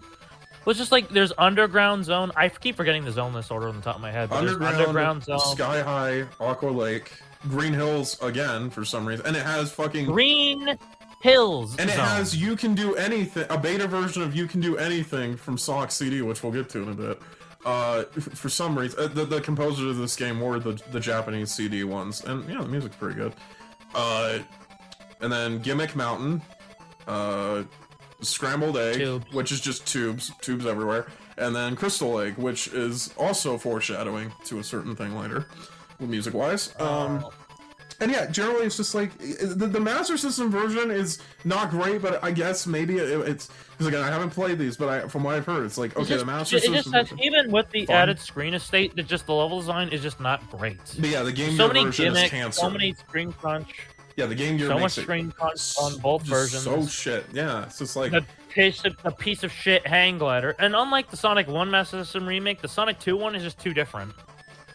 And of course, the meme where like if you don't get all the emeralds, for some reason these 8-bit versions, the emeralds are just like scattered around in the stages. Like, and there's one per zone, and you have to like find it in a location. It's like they have, at least in Sonic 1, they have bonus stages, but they're not for the emerald, which is weird.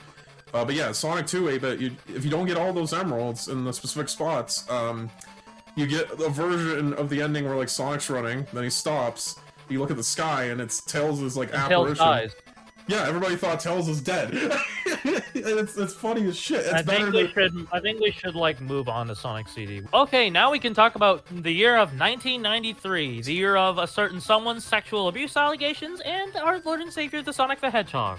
Sonic Mania Day was the promotional gimmick this year, and they released 3 Yeah, games that day.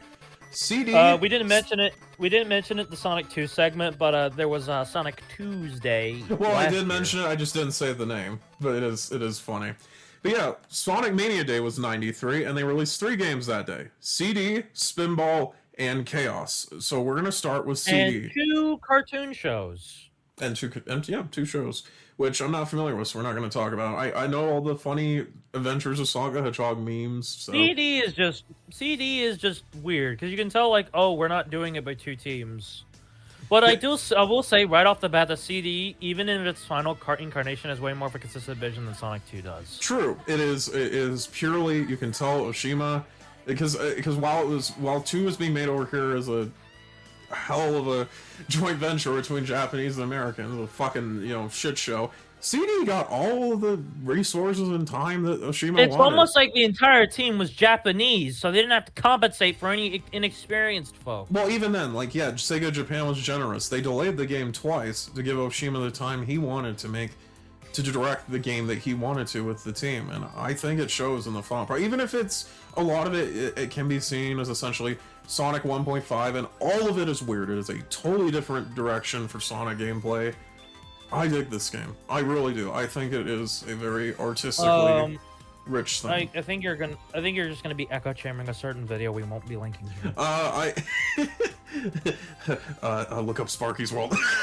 I'm not. I wouldn't say I'm echo chambering because like I haven't actually, because Sonic 1 and 2 I just naturally kind of guided through with a couple different collections because I'm gonna name specific ones as we go along. Bad news, I'm gonna be rambling about Sonic CD as well because I wrote a whole paper on it, so I'm gonna be ranting a lot. For school?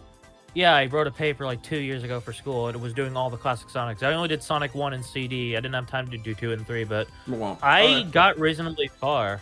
Yeah, but so CD is an interesting history for me because I played it. I will be mostly quoting my whole paper here. I was an impressionable late elementary schooler with these silly Sonic games, and I played the 2011 remake on my Kindle. And while I wasn't good at it, like I couldn't get the good features for the life of me. I think I did sometimes out of luck.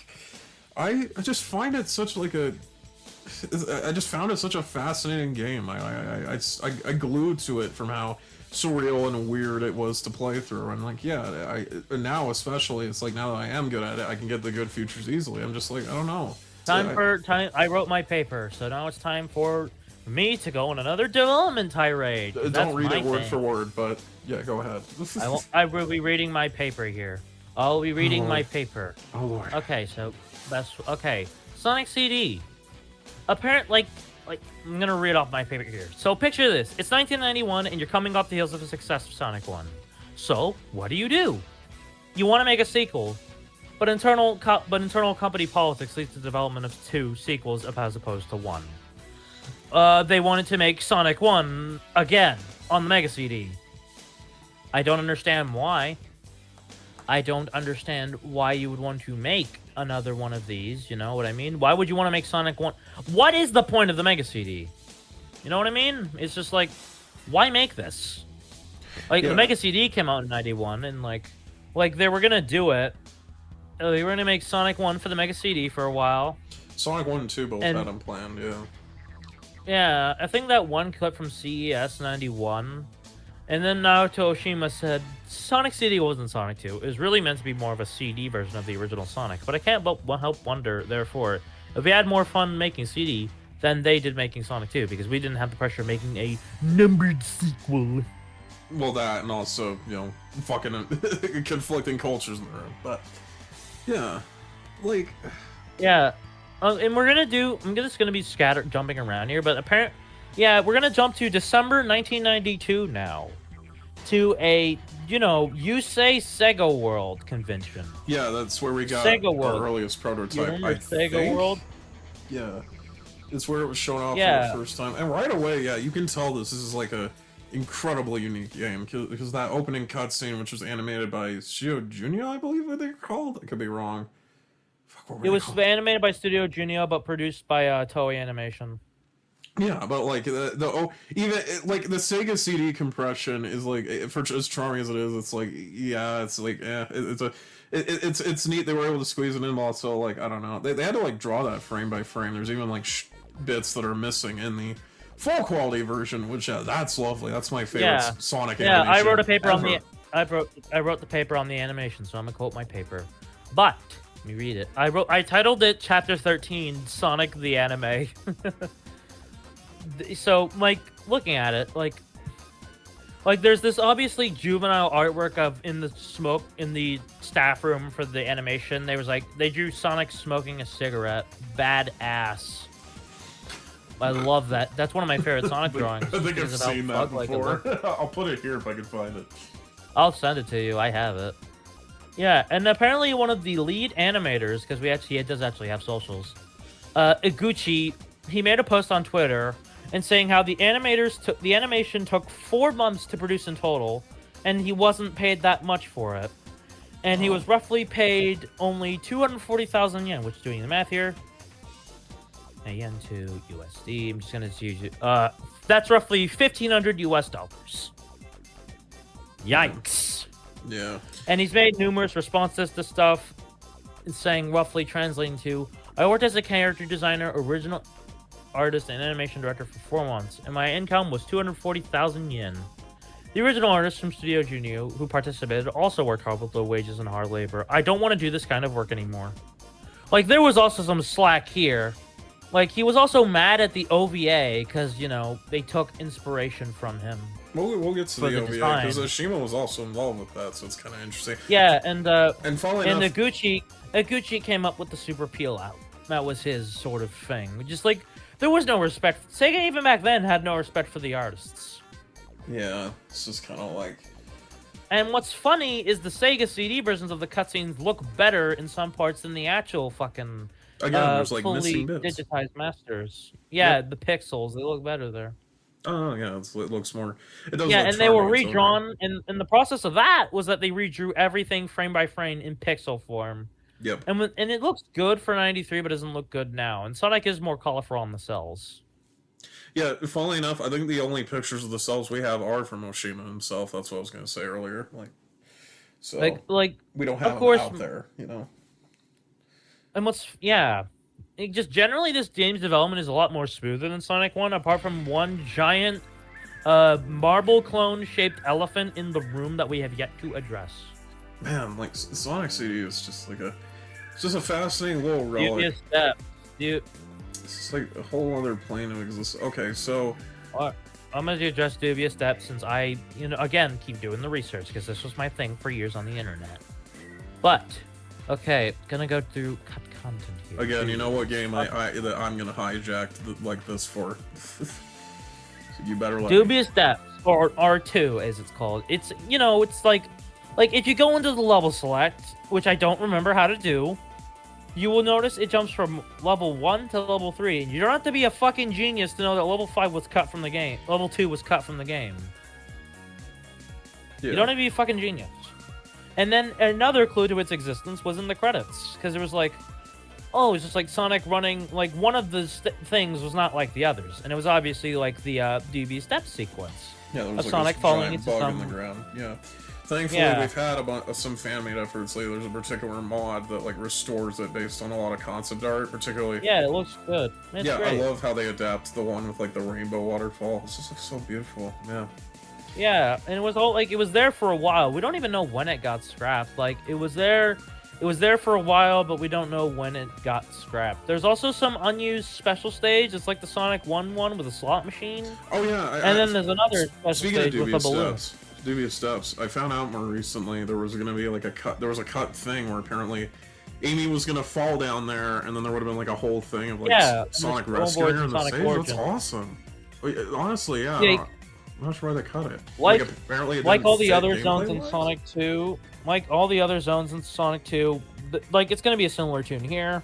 They cut it for multiple reasons. One of them was cited by I don't remember who, but they said something like the music data did not fit on the disc, and then the guy who did the PC port said it did not fit a sense of Sonic's speed, and then they did not do a good job on the level design. Yeah. Which means they had to have level layouts and have implemented it in order to cut it. Yeah. There's not like a lot of crazy development stuff with this game. Should we move on to the final? The game. Sonic CD is just weird. It is like a... So I think we should... Let's talk about overarching mechanics first, honestly. Because they're like the big thing that affects the appeal. So, of course, the big gimmick of this game is... the time travel. You basically go to the past and future signs. You have to go quick enough for a bit, go to a certain time zone, and they have this whole thing of like in the past there's these generators you can destroy, and if you do it in both acts of a zone, you get a good future for that zone. Do it for all the zones. Did you notice the flaw something with that though? The game's level design is not built to accommodate this mechanic. Yeah, because there are so many instances with shit that stops you in your tracks and that kills all your speed. Like the worst part is when you're building up a good flow and you're about to time travel, then you hit a wall and you have to start again and find another outpost. Yeah, this is easily... It's fucking annoying. Even if you don't do the time travel, the biggest contested thing with this game is its level design. It is very different from the other games. I'm gonna say it in 2 words. It's way too safe and simple for minimalists, but way too bloated and intimidating for completionists. So it ultimately pleases nobody. Like, there's a lot of memes online of like these like hamster tube like thingies, and it's like, this is what the level design is like, and it's just like, look, it's just like I find it very rewarding to try and figure. This game demanded replay playthroughs because it warrants you having to navigate and trying to learn more tricks and areas where you can perform the time travel efficiently. And it's like, yeah, the game could guide you more clearly towards that. I do agree with that. But overall, I do think it's like a very interesting It's just like, it doesn't get better no matter how long I've played it. It's just like, I shouldn't have to play the game a certain way just to, you know, get better enjoyment out of the time travel mechanic. The level design should just be built to accommodate it and not force me to like, oh, replay it, find another route, gotta find new tricks. On one hand, that is good, but it's just like, why? Again, even when you aren't doing the time travel, people still are upset by the level design, and it's like, we'll get to the notorious example because I think we should just go zone by zone here real quick.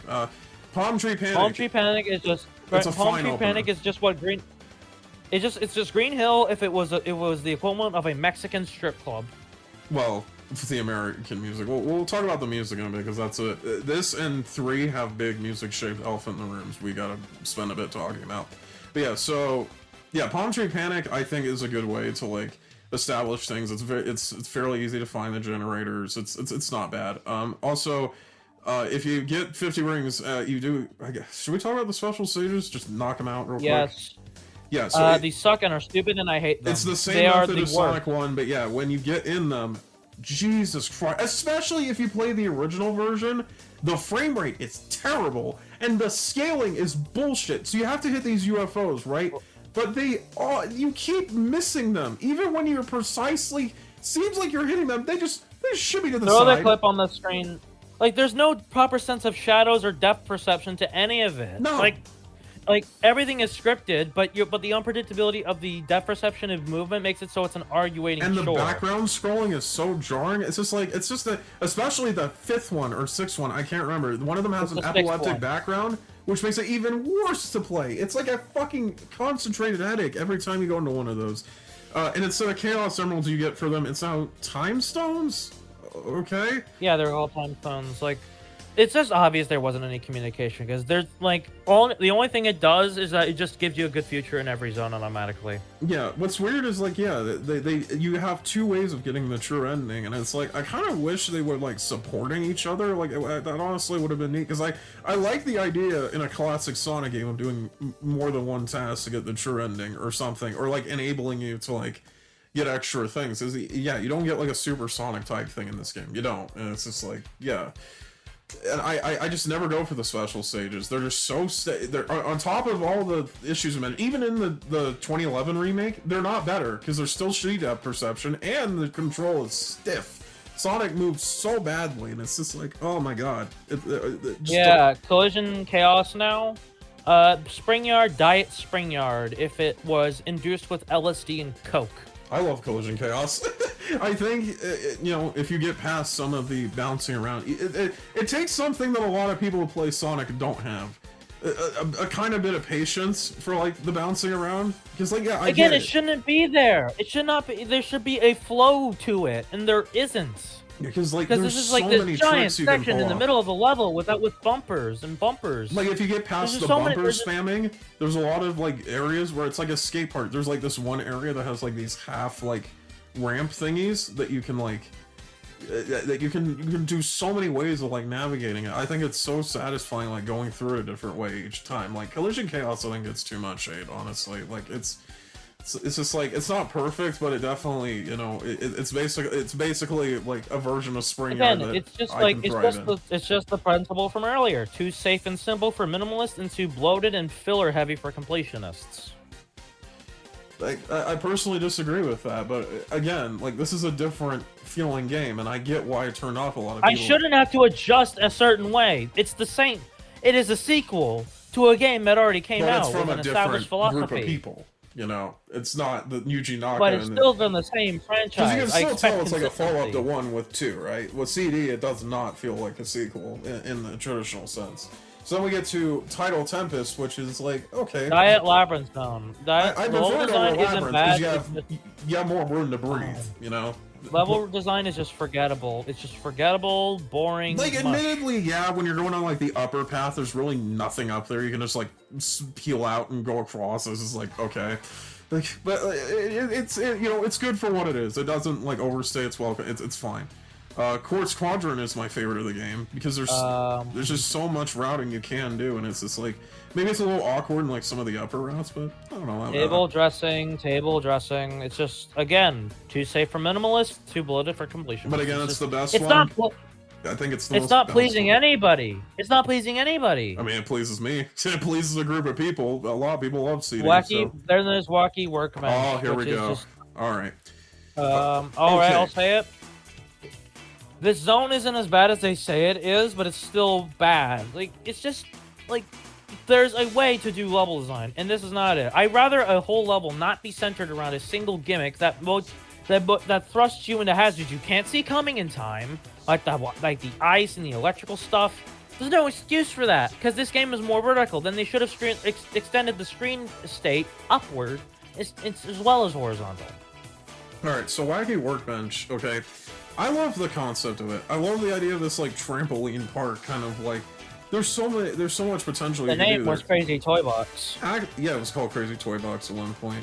Oh yeah, I forgot to mention earlier another prototype thing. In Palm Tree Panic, originally there was going to be like CD quality patch tracks, but there just wasn't room to put them in. There was one that was made for it, which at the time it was called Salad Plane, which Okay. I would plan on your ass. You keep talking. Okay, but back to Wacky Workbench or Crazy Toy Box. Act 1, I'll admit, is not that fun because yeah, you keep bouncing. If you don't like navigate it like precisely, like the level demands, yeah, you get thrust into these like weird, awkward areas. Where you're constantly, you have to like squeeze into like these weird crevices. But then Act 2, I think, is actually like a lot more what I would have wanted out of an ideal version of this stage, where it's like, yeah, a lot more open. You know, it's got all these like Stardust Speedway. I don't care about Wacky Workbench. Stardust Speedway is just bad. I hate it. It's just Starlight Zone, but the level designer had a drunken episode, and it's just like. It just encapsulates everything CD does wrong. There's too many branching paths. None of them are really beneficial. Like, there's just, like, you're just bouncing everywhere. It's just so nauseating. Like, I think it has some weird, interesting, like, yeah, like, crazy maze-like shit. It is rough around the edges, I do agree with that, but, like, it's just, like, I don't know, again, there's, like, just so many little tricks you can do, and it's just, like, I don't know, Yeah, I shouldn't have to play the game a certain way. I think the level design should work just as well on the first playthrough as it comes to on the replay. Yeah, it's like surface level, CD level design, really, and it's like I think it's fine for what it is. I don't hate it nor love it. It's a stage. Metallic Madness, I fucking hate because it goes against. Act 1 is piss easy, and then Act 2 is just a fucking maze.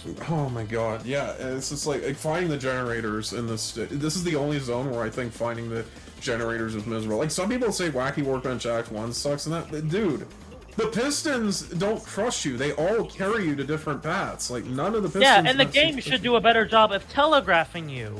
It should do a better job at telegraphing, you know, like, it should do a better job at telegraphing that this won't kill you. Yeah, again, the game doesn't fully communicate things to you with the side quests, which, and that was the intention to not telegraph it, but at the same time, they probably should have, you know? They need to think about the players. And then Act 3 blows. It's the only game to have bottomless pits. Yeah. The middle section is awkward. It's so janky. And the final boss is piss. Yeah, the bosses in general in this game suck dick. They're like, they try to set up like these clever, like, fucking, like, little gimmicks, and like, all of them just wear out their welcome real fast, and it's like... It's just like Eggman woke up, became one, was like, oh, good morning, Gromit. I'm gonna build a machine to help destroy that hedgehog. And he's got his big ass like bald head, like his sprites when he's like facing the side are so jarring. Jesus. Like the bosses are all a joke. I love the Metal Sonic one. That one's the only actually good fight. That's not a boss fight. That's a race.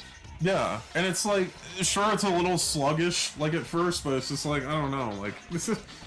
They do give you like even a top route and everything if you build up enough momentum. It's like a neat little set piece. It like that changes it up. It's not just like a shitty gimmick that like you can cheese in 5 seconds, you know.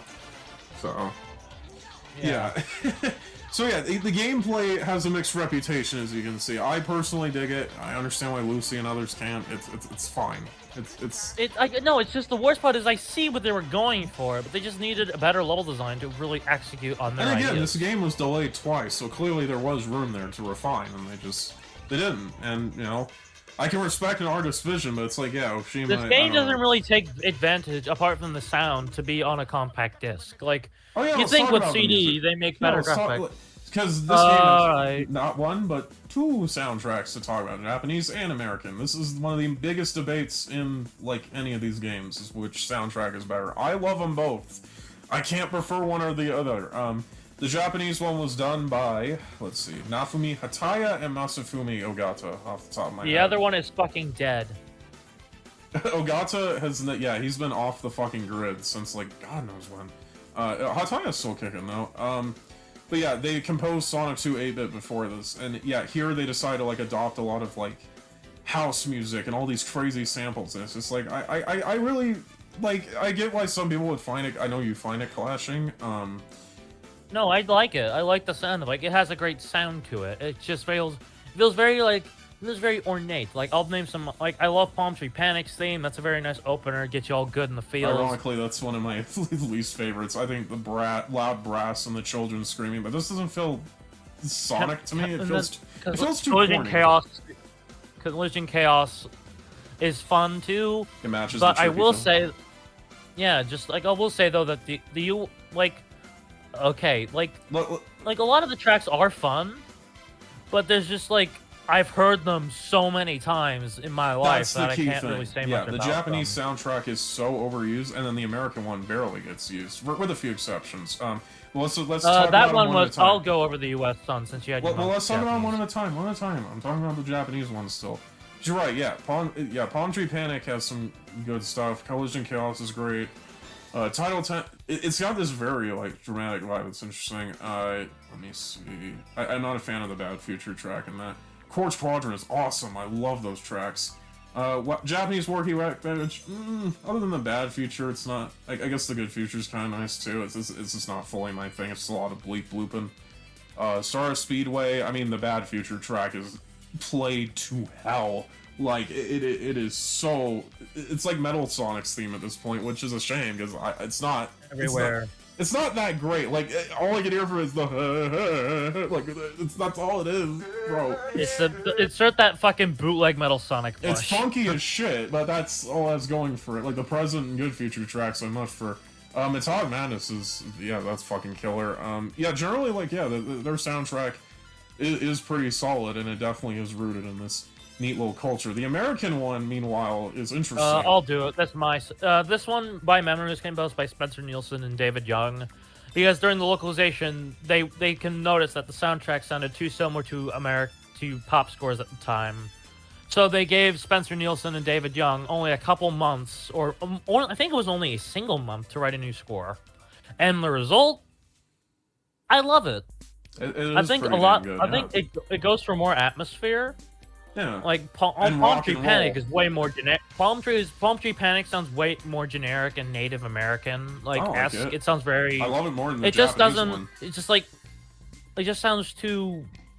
You know, Collision Chaos is very bittersweet and atmospheric. It's an interesting track, yeah. I wish more people. And then talked Tidal about Tempest just fucking rocks. Oh, that's such a good track. Yeah, that's where On the A Boom album. Prestige was yeah, we'll talk about the Boom album. Yeah, Prestige were the ones who did like a bunch of the vocals. Of course they did the opening. We forgot to talk about the theme song. Shit. So the Japanese Theme song.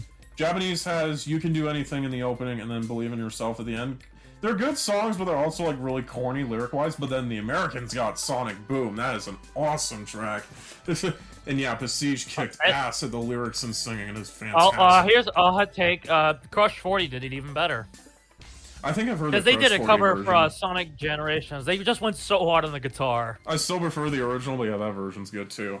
Yeah, but I do think Cosmic Eternity is generational. You're not taking that from me. Yeah, that one's my favorite of the lyrical themes. Again, the corny lyrics. Yeah, It sounds even better without the lyrics. The Like, intro God is chilling. damn. That intro alone is chilling. Yeah, it's an incredible track. Like, even as it goes, there's just like a nice celebration as the cutscenes I think go that was by, the first track that they finished shit. in the for the Japanese soundtrack because they had like so many failed demos, and then that was the first one they completed where Oshima was like, "Yeah, I like that. Let's do that." So that's sweet that's the ending. They even put it in the level clearing jingle, so it's cool. Anyway, back to the American soundtracks. So yeah, Prestige did the Sonic Boom song, and they also did a bunch of a cappella throughout like all the tracks. And Tidal Tempest is like a core example. Like it just adds to the. It sounds magic very. Well, I have a theory that's home to a bunch of dead corpses, and they're singing for us. Yeah. Quartz Quadrant in the US one, the present version sounds way better, but it just can't compete with the good and bad features. As much as I treasure the Japanese like Quartz Quadrant, the American one I thought was good before, but it got great for me when I first heard the Boom album. So the Sonic the Hedgehog Boom album is interesting. It came out in 1993, and the way you obtained it was if you pre-ordered Sonic 3 in North America. Yeah, and it had a bunch of it had some Spinball rearrangements, which we'll get to. Jesus Christ, that game. And mostly it was like, the CD US tracks, but they were extended and enhanced. They had like all these little touches to them, and who's to say if they were done for the album or they were meant to be in the game, but like, yeah, that's really cool that they went back. Wacky Workbench is just beautiful in the fucking American I one. love Like, it sounds way those more Wacky Workbench gritty. tracks. They are awesome, easily crushing the Japanese ones for me. Like fuck Alex Fard, I'm calling you out, bitch. You slandered Wacky Workbench Bad Future. like it fits the melancholy so goddamn well. It just fits the more worky, gritty, you know, hard at work sort of feel to the level. Like, I love the why those are the random fucking chances. It's awesome. Yeah, like the present track, and again enhanced by the album. Stardust Speedway. Oh, I love it. begin. Even more than the Japanese one. Present version's good, but the Bad Future version, Jesus Christ. Like, you guys can play the Japanese one all day. The fact that Sonic Forces did a remix to the American one, it goes to show, like, this track is just on a whole nother level. I think it fits the... Like, I think the... I don't know. I think I used to think, like, one of the versions fit like the setting, and then the other fit the race. But like honestly, yeah, the American one just perfectly encapsulates. Like Spencer Nielsen, God, I bet they spent a lot of time on that track of those 2 months. Well, the Good Future version is kind of the forgotten soul of the two, because it's the one that nobody ever really hears or praises to me. Yeah, because that one also fucking rocks. There was an official remix of the present one. That's right. And yeah, the Good Future one just, I love that like funky guitar like stringy section. It's just so man. It just hits different. There's no remix of it. There's no remix. It's not the Japanese one for me in US. terms of, you know, the emotional feel I get from it, but man, it's so good. And then Metallic Madness is an interesting, like, atmospheric. People compare it to Metroid, which I could totally see. No, it doesn't even remotely really sound, because Metroid music is way slower and more ambient. Well, this track's, I'd say the present version and Good Future versions, they're both weirdly similar. Yeah, they both sound ambient, and they have like all this... The boss theme is a fucking creepypasta. Oh yeah, wait. Metallic Madness Bad Future though is awesome. I'll give it that. That's way better. I love that more than the American Japanese one even. Yeah, the boss theme is notorious. I hate the American boss. That's the only track in the American soundtrack I do not like. It is what the fuck. I dig it, surprisingly.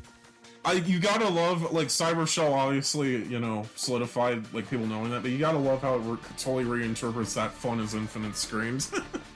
It's so... Speaking of which, yeah, it's just so creepy and weird. The Japanese one's also fucking the US weird, one didn't though. get it. The US version didn't get its own final boss theme. Work that sucker to death. Come on now. Yeah, the final boss theme in the Japanese one's so cool. They even reused it in Nights into Dreams, so... Sweet.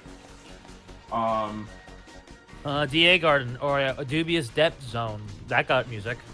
Yeah, in the Japanese one anyway. It's one of my favorite tracks. Yeah, that's supposedly the Dubious Depths music. Yeah, it's really nice. It is. It was confirmed it was the present version, and it's really beautiful. And there's like some albums out there that like Hatai and Ogata did that supposedly have... Yeah, Sonic Remix. Like in Techno Power Mix at precisely the 4-minute mark, you can hear a little Dubious Depths slipping in. Yeah, people think there's like some Dubious Depths remnants for like a Bad Future or whatever, when I'm just like, I don't know. I would love to hear if there were more names. Because Techno Power Mix is a melody of all the Bad Future stuff. Yeah. So, yeah, it's just like, that is a fascinating little rabbit hole that I feel like we still haven't fully seen all of. I just want to make sure we cover everything, is the CD I just shredded, like music-wise, yeah, you can all tell we both just like... It's just like, give the American soundtrack some more love, I will say that. Stop just blasting only the Japanese one, Jesus. Just give the American Sonic team more love. They clearly needed it. For real. I guess we talked about graphics the past two, so let's go another round. I think CD's graphics are some of the prettiest of the series, easily. The backgrounds are gorgeous, but Sonic's sprite was not changed. Which, I mean, he got like a few extra frames. Like I'm out of here! No, they cut frames. They cut frames out of his walk cycle. Oh, yeah, you actually got a point. Yeah, you're right. Wow, that is fucking odd.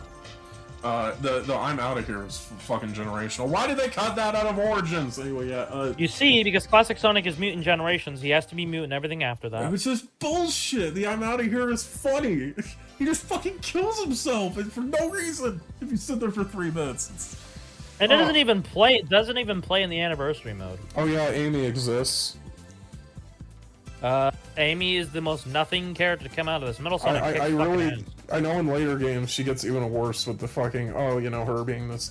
So I kind of like the idea though. Yeah, Sonic just doesn't give a fuck. Like he drops off Amy in the ending cutscene, just leaves. He doesn't give a shit. She's a damn 8-year-old. She was an 8-year-old in this. I mean, all these characters are minors, so you know. except Rouge, I believe. I think Rouge is not, which is okay. All right then. Anyway, yeah, but like, yeah, I think this game has some very just these detailed tiles, and like the fact they made 4 time zones worth of like art. It's not just palette swapping. They actually do like some unique shit. It's just so gorgeous. All the little it makes me wish there was like a map or something. Like we got to see this world build out because they put so many little details in that they didn't have to. Like flesh it out. Yeah, they drew a whole map. It's just like. I think CD. I think we're running out of stuff to say about CD because honestly, I'm gonna give it a 6.5 out of 10. It's ranking higher than Sonic 2. I'm giving it a 9. I really love this game for the faults it does have, for how much I wish they did use that time to like flesh out a couple aspects. Move on to the next game, Sonic Spinball. Sonic Shitball. Sonic Spin Hell. Fuck this game. You can tell. Sonic 3. Oh, we don't have time for Sonic 3, so guess what? You gotta make this game in 9 months, and it's blatant. It is so goddamn. The worst thing is, like, they programmed it in C#, so like they fucking you can tell because the frame rate is atrocious, and it's just, like it generally performs so badly. It's just like, oh my god, it's just the level design is just bad. Also, the fact that like they based it off Casino Night specifically, like Casino Night was apparently a fan favorite, really. Because, like, the stage isn't that great, and it's like, okay, the idea of a Sonic pinball game is clever. What's not clever is making him stiff as fuck. You can barely have control, because this isn't your traditional pinball game. Because normally pinball, right, the goal is to rack up points. That's all it is. In this game, you have to rack up Chaos Emeralds. And you have to precisely go to all these little switches, and go to these certain areas. You have to, like, bop chickens to get into pipes, and it's... So everything just doesn't work. And if you even misalign yourself even once, you'll find yourself either falling all the way back down, or just dying. Yeah. And you'll hear the worst screeching sound every time. Which is a segue into the sound design. The sound design is some of the worst I've ever seen in my entire life. Okay, I personally really like the music. Like, I know Gems has, no, like, sound design is in sound effects. Yeah, like, the music's a different story. The sound effects, I do agree, they are rough fucking boys. Jesus Christ. Like, they're so grating. They're so ear-piercing. Like, it's just like, why didn't you just use the old sound? Like, like, I understand not being able to get Nakamura's tunes, which we'll talk about, but why the fuck did you, like... Oh, it's so dumb. Okay, but yeah, man, like, you just... Yeah, they only made 4 levels, and it's so blatant why. It's like artificial difficulty that they didn't even bother. They cut the 5th one, which was on Brenda Ross's. Yes, our good old friend Brenda Ross has returned to bless us with even more Sonic Cut content. Once again, Toxic Caves used Craig Stitt's Hidden Palace art in the background a little bit, so that's kind of neat. The machine, the 3rd level, uses Genocide City's assets. So yeah, again, clever reuse of assets. No. There was a cut 5th level called Underground Caves, which was on Brenda Ross's CD. Yeah. And I have to read another quote again, because fuck me, we're not escaping Brenda Ross and Craig Stitt. Yeah. This is another one where Brenda got screwed because they were supposed to be a hidden watery cave level as level 1. The game would have started with Sonic flying into this cave at sea level, and then you'd come into those caves at this toxic level, which I was doing, and then into these other levels on up. Then, for other reasons, they had to cut a level, so they kept Brenda's and smushed it, theme-wise, hers and mine together. Yeah. So they just fused them together. It looks weird. One thing I wish they kept, they had this, like, they were gonna have this screen in between levels, Robotnik looking at, like, a monitor, what level you were at. It was in beta builds. Yeah, we have, like, 2 different versions of it in a bunch of, like, promotional footage. Yeah, it's really great. They kept it in the Game Gear version, so it's just for some reason. Yeah, this game is just fucking unplayable garbage. Like, to get anywhere precisely, if he was just a little looser, that would fix some issues, but you still have, like, the fact that you have to do, like, all these stupid little tasks. Like, the game doesn't guide you. It doesn't tell you anything. It's unlike CD, where, like, okay, I can see that being a deliberate thing to intrigue mystery. Most kids I know didn't even make it past the 1st level. No, most people didn't make it past the 1st level. I can barely get to Lava Powerhouse, and then, like, I get frustrated at that and die all my lives and turn it off, because, like, then again, I play on emulators without rewind. My girl here had to use fucking rewind constantly. It was just like. And I usually hate doing that since I think it's cowardice. But I just lost my shit with Spinball. Spinball, like, what else are you supposed to do generally? How many people in general we're able to like beat this game, and like it's like doing it first try is like a fucking blessing from the gods. Jesus. Yeah, it's just like this game is like a cash grab. It's like, how did this sell 1 million copies? And on top of that, it is a horrid nightmare. There's all these like weird fucking like all the bosses especially are like terrifying. You got this spider thing. You got these robotic heads that like have this ominous glow to them. You have like you got one of the like machines that turns the animals into badniks, and then you get to oh yeah, and there's a bunch of like fucking Sad AM references. Sure, why not? Yeah, because this game is set in the cartoonity American of the cartoon. Sonic design. It looks rough, and then and then you get to space, and yeah, you fight Robotic, and what is that design? Jesus Christ! He's so fucking big, but I don't even know what we could say about Spinball. The video on Without the us extra getting video on the fucking channel doesn't already say screaming and to angry. us. If you all want to see the genuine concentrated rage, I will mark it right here. This is the video. Half of the video is Spinball, like a third of it. It's so Yeah. It's just Lucy suffering. It is generally miserable. Before we move on to the big fat other one, we're gonna briefly talk about Sonic Chaos, and I will do that because this one game. more thing about Spinball. We didn't even give our scores for Spinball. Like fucking 1 out of 10, obviously. 0. The Moving only on. thing I like about Chaos. the only thing I like about Spinball is the music. Like a lot of people aren't a fan of the gem soundtrack. Dawson did a good job on that, yeah. And the music does get irritating in game, especially on the last level. Like the grinding sounds, just like they get to you after a while. But on their own, yeah, I think the tracks are like serious bops. Like there was like a beta version of the machine track. Yeah, with the Sonic 1 title theme. There was a Sonic 1 title theme as well, and then somebody said, you don't have the rights to use that. Yeah, and Howard then they have to Rawson go back had to write and do new it shit at the 2 minutes very in. last second. Howard Rawson did arrangements later, CD quality versions of a couple tracks, and they sound pretty damn good. So yeah. I think we can move on to Sonic Chaos now. I'm This definitely is a gonna remake baby Spinball game. one day. Fuck that game. This game is a little game made for babies. I don't care Sonic about Chaos is nothing. It's a nothing burger. It's literally... Okay, you know what? It's just 5 out of 10. Moving on. Pack it. Ship it up to your grandma for Christmas. It's time. For the big one. Okay, we're gonna do it. We're gonna do it in 2 halves. Sonic 3 by itself, and then Sonic and Knuckles. Alright, dude, yeah, let me do it. You're letting me do it now. You've had your rambles, so I get to now have the court. Okay, let me just pull up the thing here so I can read some shit. Okay, Sonic the Third. This is easily my favorite of these games.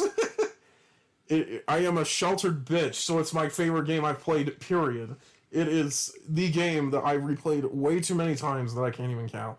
So, yeah, this game has probably the most bizarre history behind it, in my opinion. Like, Sonic 2 is like, it competes. I do the development history before the certain someone. So, because Sonic 3 is funny, right? It started out... Okay. I do the development section. No, you're letting me do it. You did it for the last 2. You're letting me do it. God damn it! Yes, but it's split into 2 halves considering game. the music shit. This is I do my the tentacles game. and Fuck you do the you. music.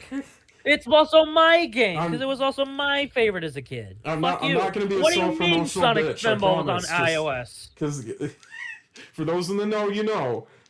Just all right, but let's share equal for a while court they here. started out, as you know,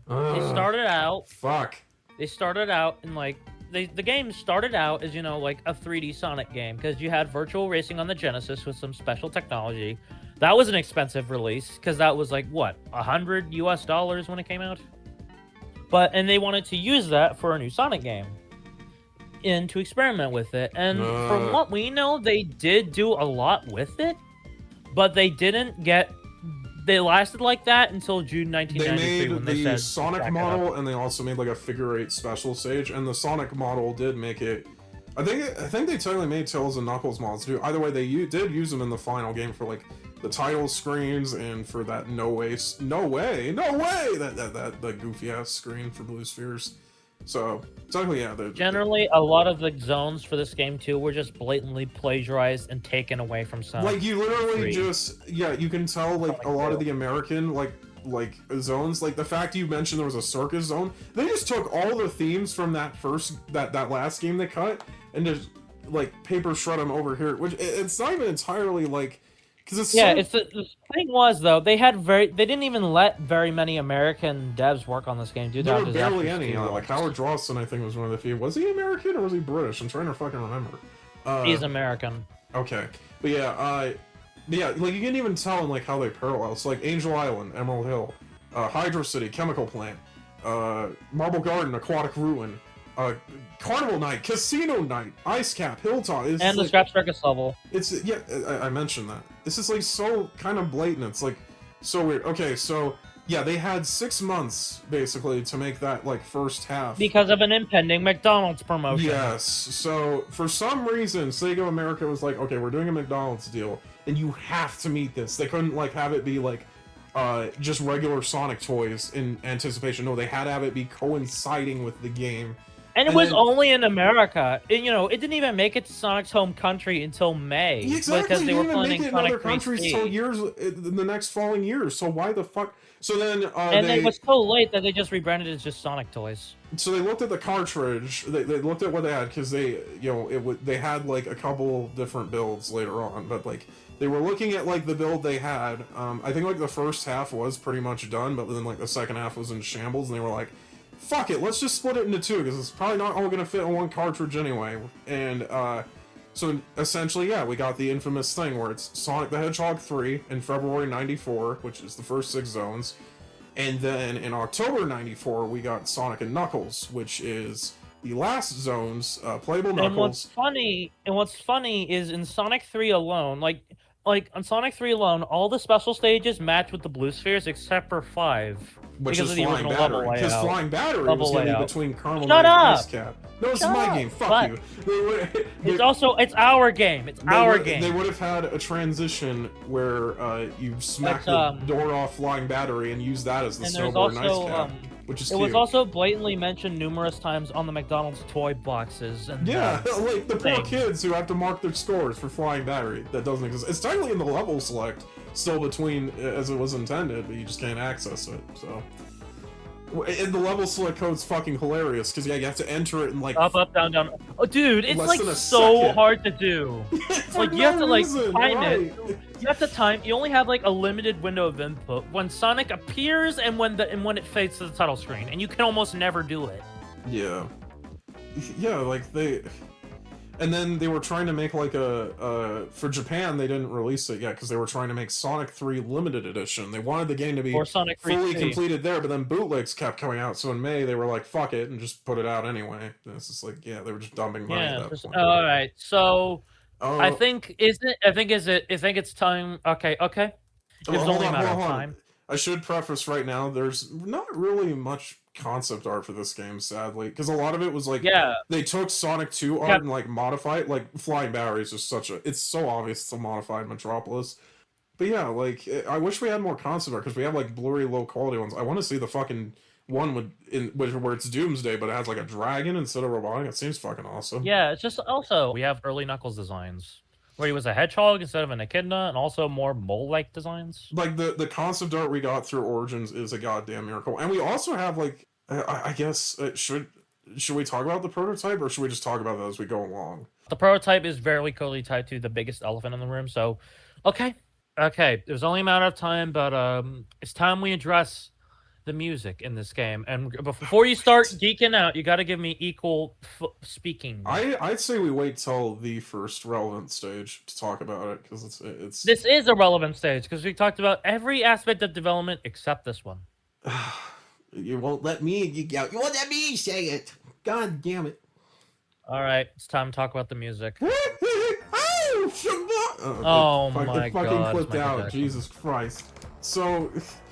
There was so they couldn't get Nakamura back because it was too expensive. They were done, so they had not just Sega but also like this company called Cube do some music too, and we actually know like Robotnik's theme was one of the ones outsourced, which is pretty cool. We have some credits, but ultimately yeah, most of them are just buried. But yeah, that prototype had just the Sega sound team and Cube material, and then randomly out of nowhere, fucking Michael Jackson, bro, he just came in out of nowhere. During his Dangerous tour, and I guess he was like good friends with some of Sega's staff too because of the Moonwalker game. And they were just like, "Yo, do you want to just like work on Sonic 3 just like out of fucking nowhere?" And he was like, "Yeah, sure, I'll do it all." Michael Jackson's like, okay, your music sucks. let me and my team come in here. We'll show you what's done. Okay? Well, that's the funniest part. So Michael didn't even do most of the music. He handed it off to his guy at the time, Brad Buxer, and he got his team together, and they're all still credited. Even in Origins, when the music is gone, they're still credited. It's fucking funny. Yeah, they came in, they did 41 cues, according to Buxer, and they handed all in, and not only did allegations rise for Michael at the time for sexual abuse and all that. My those God. Know, you know. We know, everybody knows what it is. Everybody knows. But Michael also was just not happy with the sound quality, I guess, despite the fact Moonwalker That's a rumor. has renditions of his music. I don't buy it.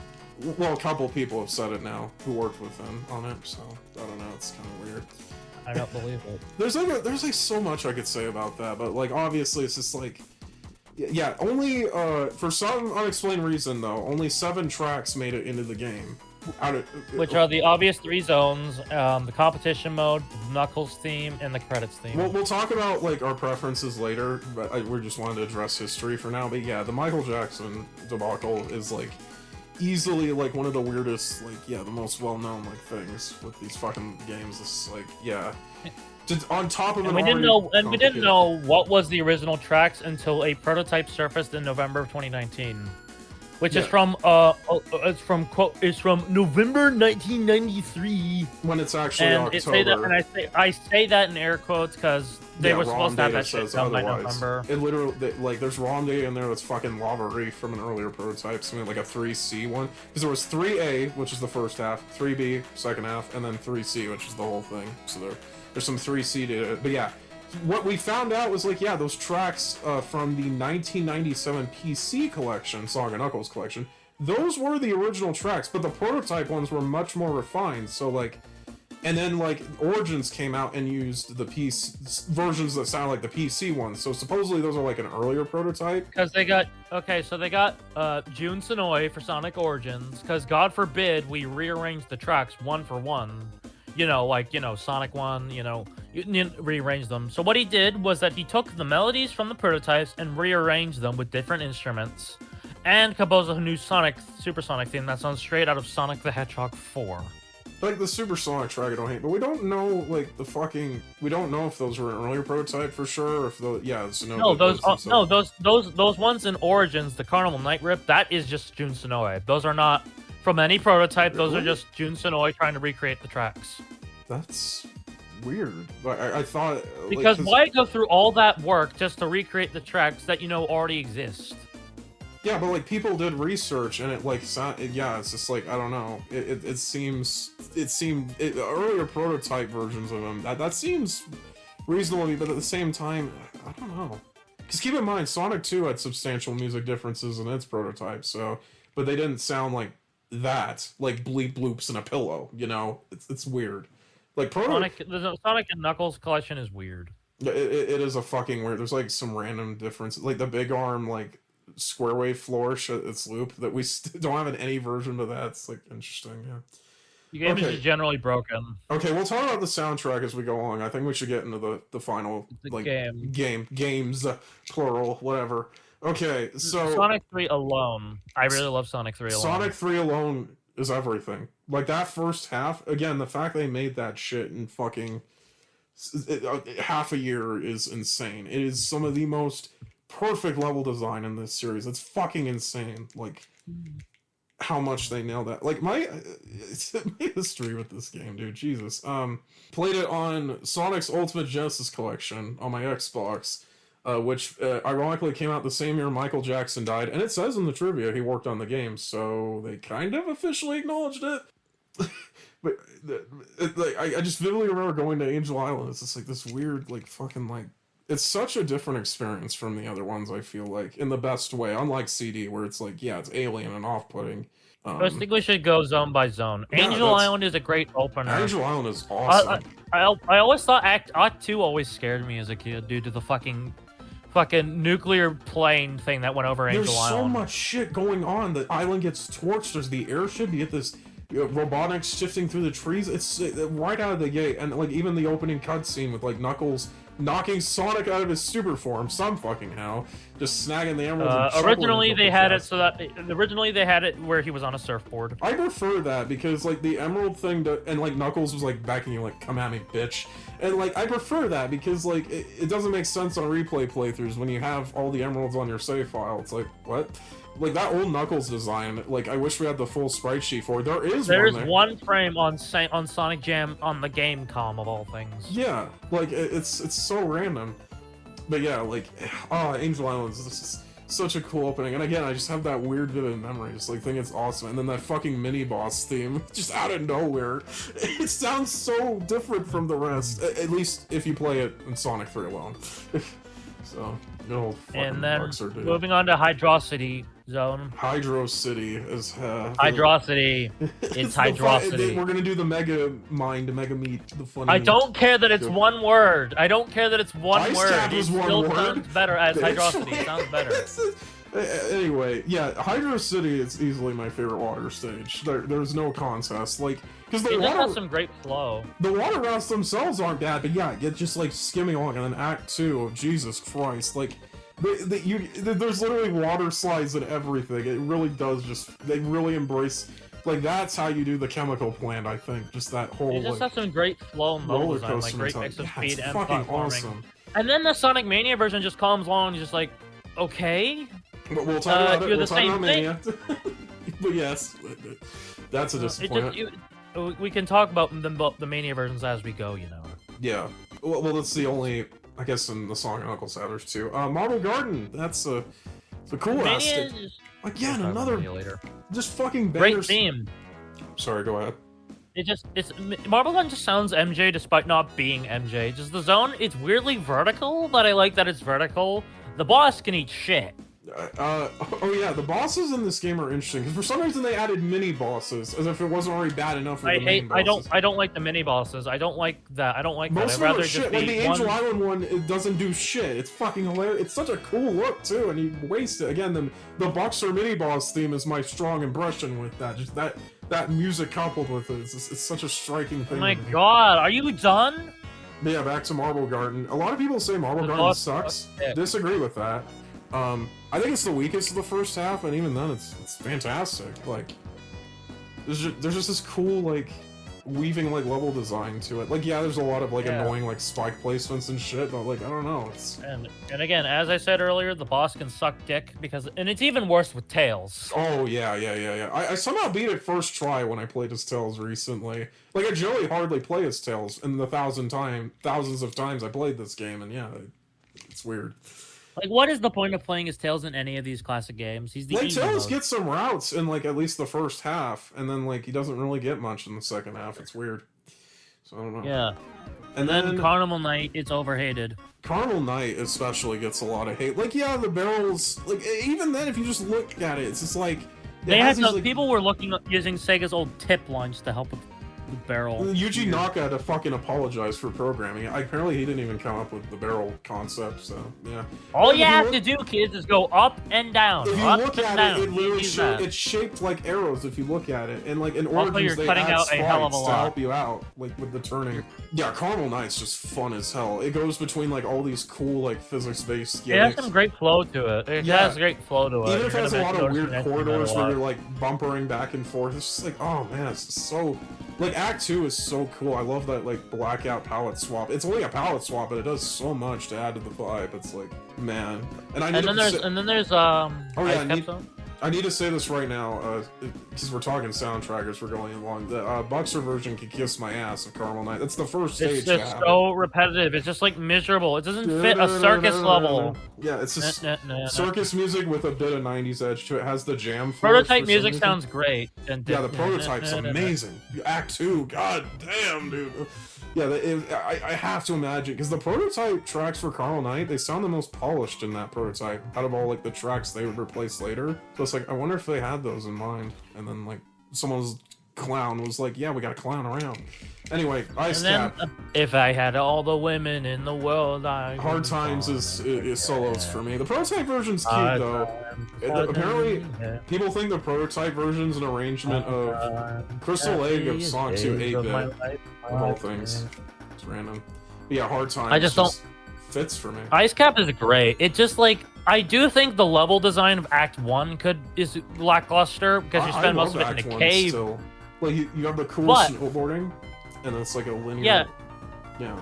Yeah, but it's an automated sequence. I wish you had more control. But Act 2, it's just stellar. Jesus, Act 2. Like, I always take the top route. Like, Act 2 is just so... Yeah, like, the top route is so exhilarating, even when you have Supersonic. And then, like, yeah, because even in the lower route, you got, like, the cool platform hopping and these kind of fun trampolines that I wish they took advantage of. Like, I wish there was, like, a section where you had to, like... I imagine a section where, like, you build up momentum and have to, like, hop between them. I don't know, it could have been fun. But yeah, like Daddy launch base. And Act 2 is just so fucking pretty too. Like the scrolling ice, the back, like again, just like that hard times, like fucking because like for some reason with the Buxer Act 2s, they didn't make remixes. They just like isolated instruments. But I think it works for Ice Cap. It adds to the atmosphere. So. Yeah, and then it's time for Daddy Launch Base. I love it. I fucking love it. Launch Base is my favorite Sonic stage. Period. I adore it. And I honestly prefer it in Sonic 3 alone, because basically at the last second, to make it artificially harder, they added like a bunch of enemies and little extra traps, and honestly, I prefer it.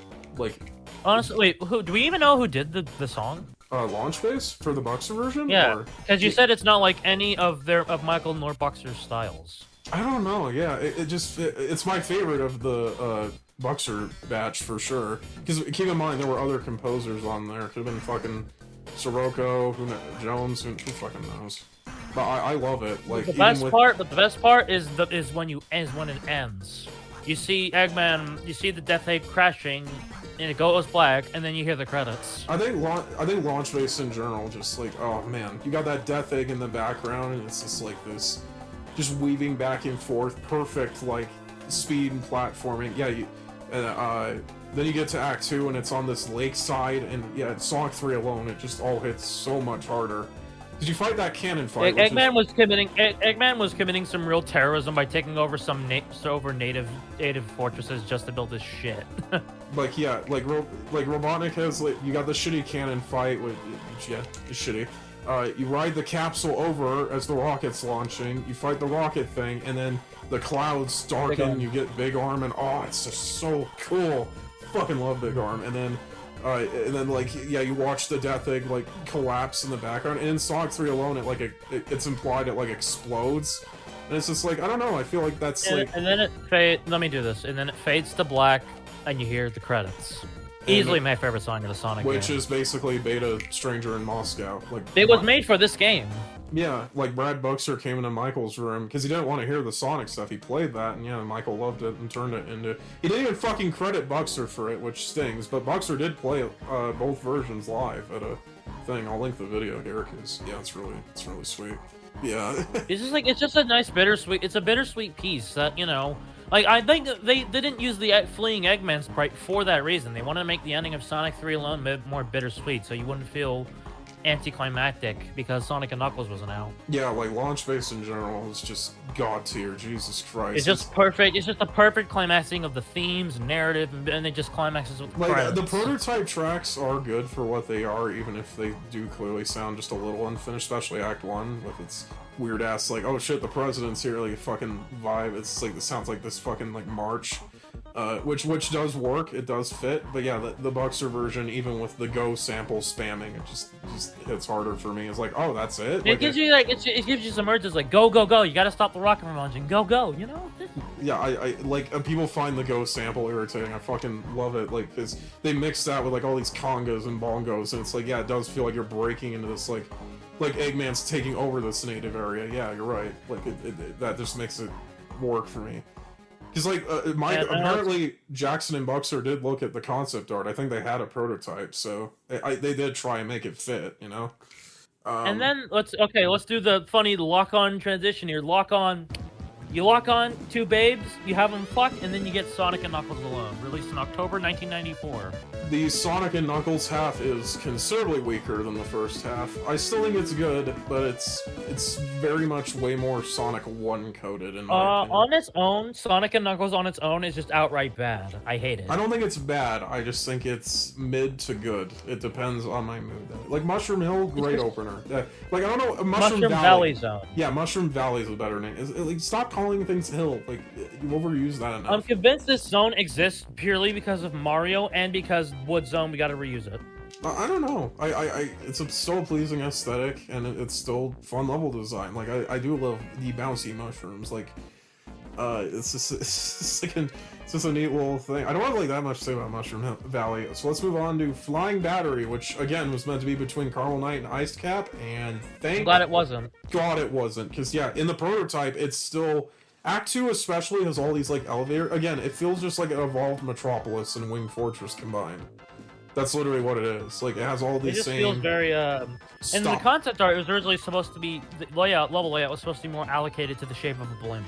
Yeah, and how all these, like, gears in it and shit. Like, it would have looked cool. Like, they turned it yes, I am fond of interior of a blimp zone. Oh, it's the joke.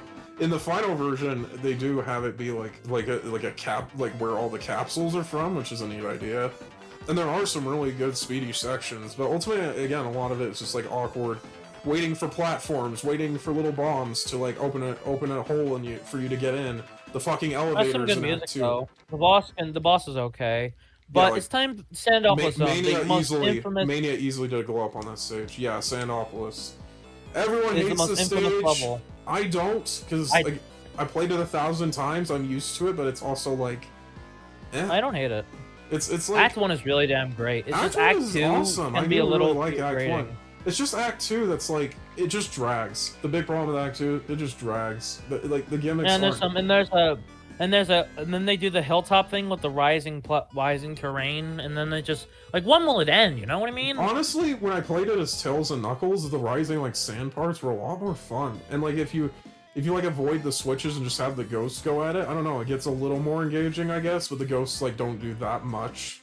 You can like hit them out so easily. It's just like, I don't know. I do like the dark aesthetic, but it's just like, I don't know. Like, yeah, Sandopolis just kind of feels like it spreads its butter too long, and it didn't like spread its butter feels like enough. The love child between fucking Sand Shower Zone and another zone. Yeah, it's just because it just stole the quick sand gimmick and all that junk. Yeah, but either way. Lava Reef Zone. I love Lava Reef. Easily my favorite of the back half. Like, it's got a lot more linear corridor shit. It's not as expansive as it could be, but god damn it, just like Launch Base, it fucks way harder, like, in that point of the story than it has to. Like Act 1, you got all this quaking and drills and just all this constant shit, and seeing that death egg in the background. Then Act 2 especially, holy shit, like... And especially in Mania, it's just like when they did the thing, I was like, you thought that was cool? Well, take a look at this! And then, they have like a city in the background and a rocket launch, and then, yeah, like, I still think the original Act 2 just hits with, like, the crystals forming, because, yeah, like, in Mania, they have, like, the sweet guitar, oh, it's beautiful. But yeah, and then, unfortunately, the boss blows. 14 hits, kiss my ass. Which is a shame, because, yeah, the lead-in is super cool, like, like... Having to hop between all these platforms, these shoot missiles, oh, it's just such aura. And also, Knuckles fucks you over with a boulder. Yeah, even a Super Sonic, he fucks you over. What the fuck? And then you get into Hidden Palace. Wow, great original thing, guys. It looks so much worse here, too. I like the art, but yeah, it's not Sonic 2 Hidden Palace. And then it just has the lack of... It just lacks that sense of wonder and... It's not even a level. Like if you know, like Craig State wanted to emphasize a polygonal aspect with it in the original Hidden Palace. You know, kind of like that's Sonic just completely 1. lost here. That's just completely lost here. Let's touch on the graphics real quick, which is ironic, because this game does take on a more polygonal look again, and it's easily my favorite looking of the games. It's just, man, like it's like sometimes I do like the surrealism like CD, but this game just balances like some of that and also just like the realism too. Like Sonic's design in this game is my favorite of the bunch. Yeah, I love his sprite. Some people say he's too bubbly, cutesy, or chubby. I don't get it. Yeah, no, he looks like a guy with attitude. In the first games, he looks like a Mickey Mouse wannabe, which was what they were trying to design him as. In Sonic 3, actually, it looks like the cool badass they were trying to make him out to be. I wish they kept things like him fucking snoring when you wait too long. That would have been funny. Yeah, like, just in general, these stage aesthetics are so good. I think Caramel Knight, Ice Cap, Launch Base, funnily enough, those three are my favorites aesthetically, so... Yeah, okay, so then he beat the shit out of Knuckles, pathetic loser. The easiest boss fight, it foreshadows the character battles in Sonic Adventure. For real. And Mao Temper Sky Sanctuary Zone. Funny, question my sanity. Because Knuckles died. Yeah, I do the bowing thing every single time, just as a service to the lad. Other than that, Sky Sanctuary, I get why it's one act, and I get the vertical aspects, but both just kind of feel... It just feels empty. It just makes it feel short-handed, exactly. Which, I get that's the point, but it's like... making it a full zone, because like the prototype version implies it was going to be like this whole, like... I don't know, this slow, dreadful thing. And it also rehashing previous bosses, I mean, kind of neat, I guess. It's like the final game of the... Naka's tenure, but like... Or not, of like the classic Genesis games, but like, dude... And that design is so cool. Was it Mecha Sonic Mark 2? Yeah. Whatever he's fucking He called. was so cool. He's such a pushover, though. You fucking beat him so easily. The Knuckles fight is much more satisfying. But yeah. It's just the thing is, though, this zone was done way better in Sonic Generations, both versions. Yeah, and you said with the music because it just uses its fuller 3D-ness to its full advantage to make something way more wondrous. And you said the music was better too, right? In Generations. Yeah. I love both the prototype and final renditions of the track. They're both pretty epic in their own right.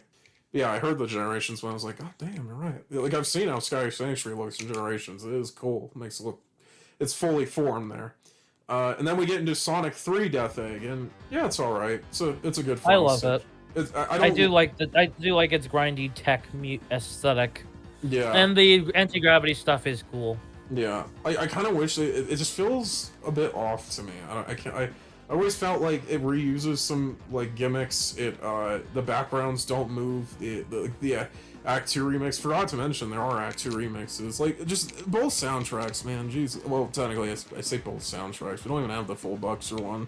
It's just my stupid fan album don't count. Yeah, like fucking then there's the giant egg robo. It's so big it doesn't even have a full body picture. Yeah, it's just like I find that design cooler than the Sonic 2 Death Egg Robo. It takes after approximately 26 hits, you go into Doomsday Zone if you have all Chaos Emeralds. What a great finale that is! Like I kind of wish like they drove incentive to get the Super Emeralds too. In fact, we haven't talked about the special stages, which are easily... What is there to say? What is there to say about Blue Sphere? Blue Sphere is so simple, and that's what makes it work. The other special stages have shitty control or shitty depth perception. It's like there's all these like fucking things that stack up and just make them so difficult by like the third one of all of them.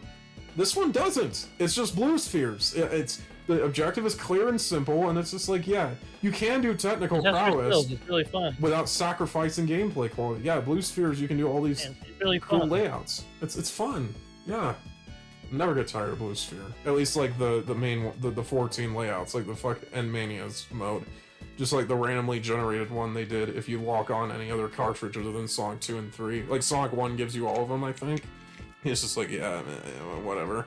I'm trying to see. They actually give you a couple of bonus stages to get like power-ups and stuff. I love the orb one. That one's always fun to like climb up.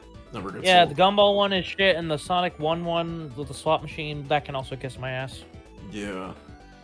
We also have like the competition mode this time's a little more interesting because they're all bite-sized original stages rather than squished versions of like the resolution. I would have liked to see them actually expanded in fuller ones. And also, nice themes. try locking on Sonic 1 with Sonic and Knuckles, kids. You get meted with Blue Sphere, and if you're the Blue Sphere guy, you'll do it for the rest of your life. Yeah.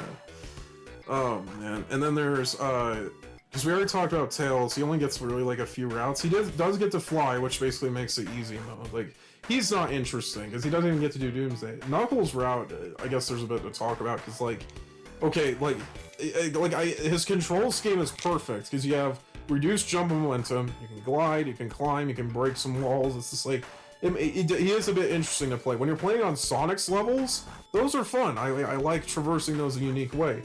But when you're forced into these routes, because for some reason, even as early as Sonic 3 Standalone, they built the routes underneath the level. Like, they force him to go into, like, these underground paths. And thematically, I get that. Like, he's the guardian of the island. He's the know-how of that. But gameplay-wise, it makes it so claustrophobic. Even more so than something like Sonic 1, where it's, like more linear like that, like, on purpose. Like, here, it's just like, okay, like, you guys couldn't build a few unique levels. Mania even bothered to do a unique level for him. What the hell, you know? And then you like it's like the only worthwhile thing is that final boss for him. That's really it. And even then you have to slog through all 10 of the main zones again. Like, cause you don't even do Death Egg because it's fucking Yeah. cool. It's You're like, yapping a little too much now, so I think we should just cut the Sonic 3 section short, you know? We've ramped... Like, what is there to even else to say about Sonic 3? We all know it's great. Yeah, everybody's talked about this game to death, like every fucking facet of it, and it's like, I'll never get tired of it. It generally, like, it's easy. Like, if I'm being objective, probably like a 9.5, but definitely a 10 in enjoyment. I fucking treasure it near and dear. Sonic 3 alone, 10 out of 10. Sonic Knuckles alone, 5 out of 10. And Sonic 3K, 9 out of 10. Okay, if I'm...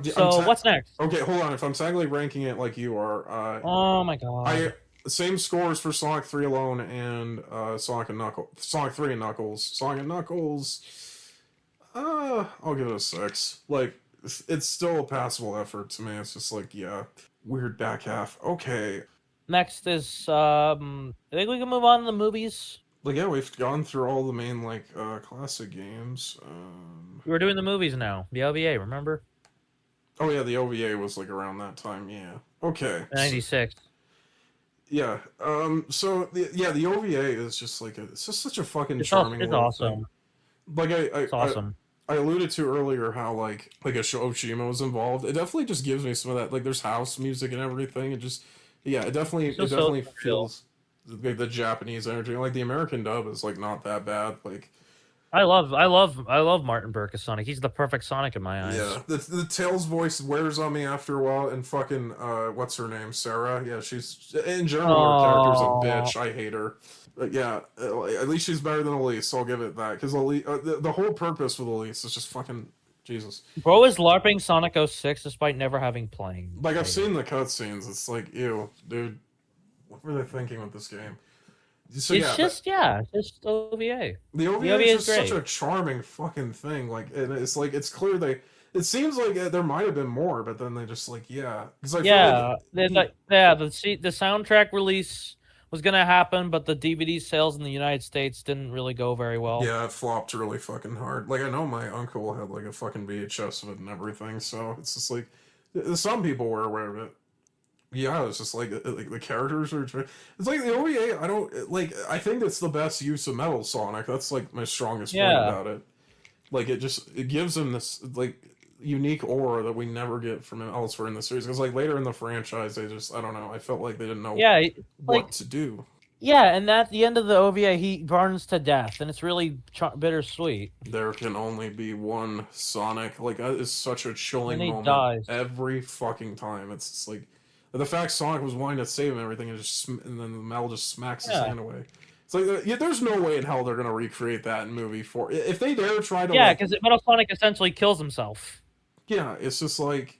like, the OVA is great, but it's like, I can't exactly comment strongly on it, because it's a weird, like, alternate reality that I don't think we fully realized. Like, the OVA is self-contained in its own right. It's not even like an hour, but it's like...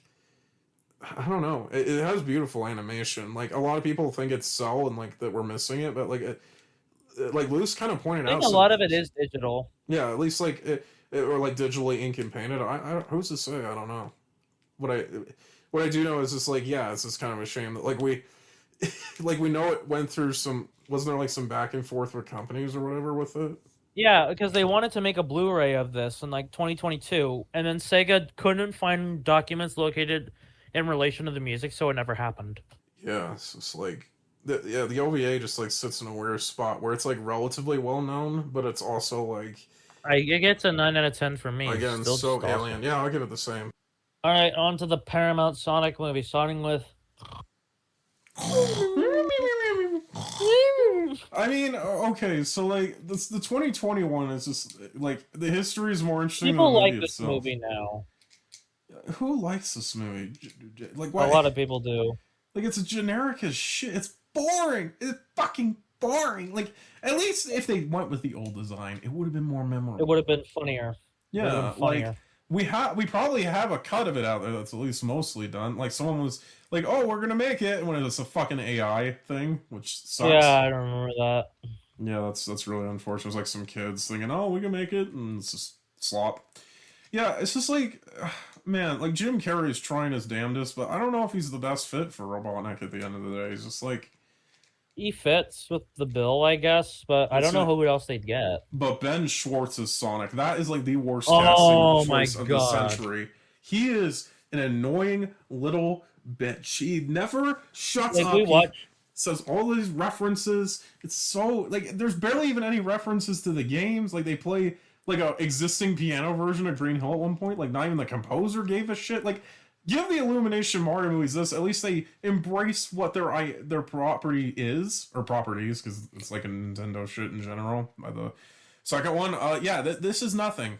It's fucking nothing because it's just like. Sonic's just like, oh boy, gee willikers, I sure do wish I had a friend. It's every single live action animation hybrid movie ever. Why do we even give it the time of day? Like the road trip. James Marsden's fucking in it. He's in Hop too. Like he's doing the same shit.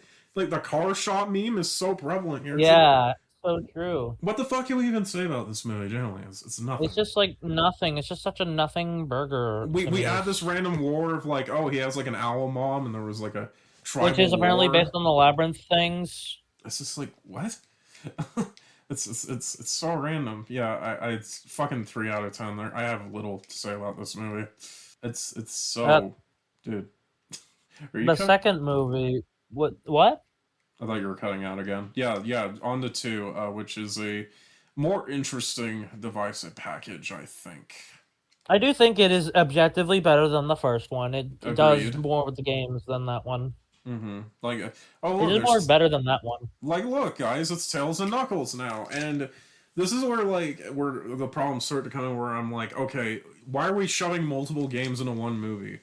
Or better yet, why isn't the first movie with Sonic and Tails, and then the second one is Sonic 3 and Knuckles? Yeah, that was my point. Let me say it. Yes.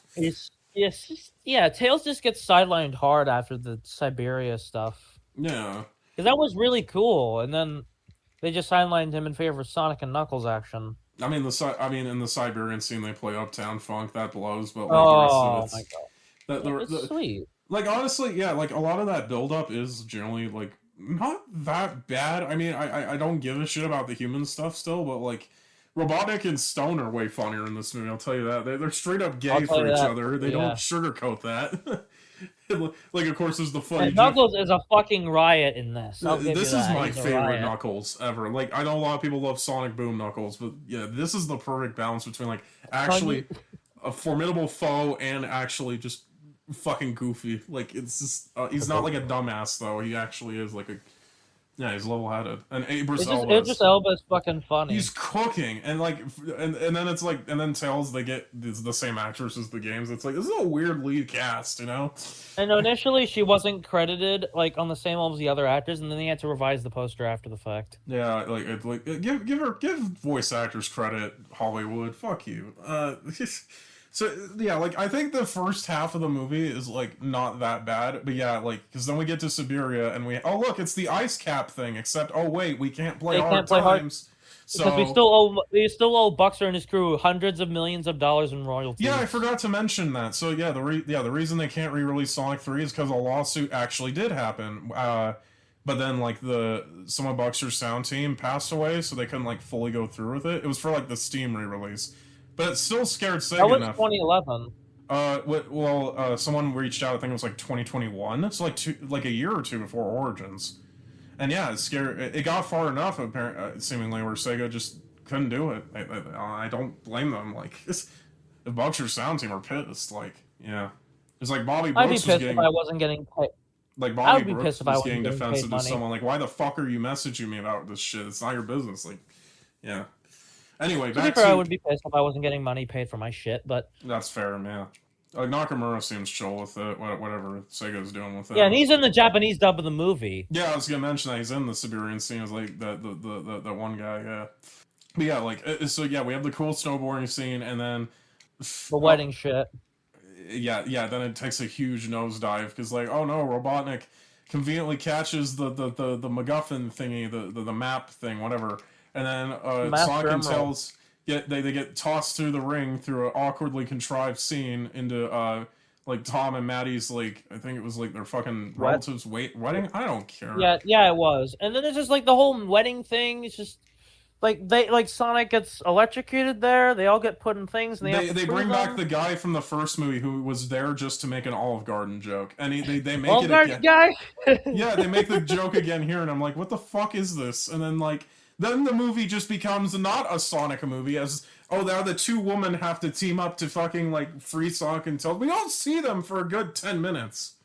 I remember watching in the theater and turning to my dad like, oh my god, can they get back to Sonic already? It's a song called Sonic, like Magic Railroad syndrome. So then we finally get Sonic and friends again. And then Sonic's like, and they're in Labyrinth Zone. Labyrinth Zone that really was cool. actually a good recreation. They actually took some time into that. I mean, it's not fucking and then after they have the Sonic and Knuckles fight, they just mindlessly let Robotnik just steal the emerald. Yeah, they're fucking morons that just let him do it. And then the water comes in. They do a cute reference to the Sonic air bubble drowning shit.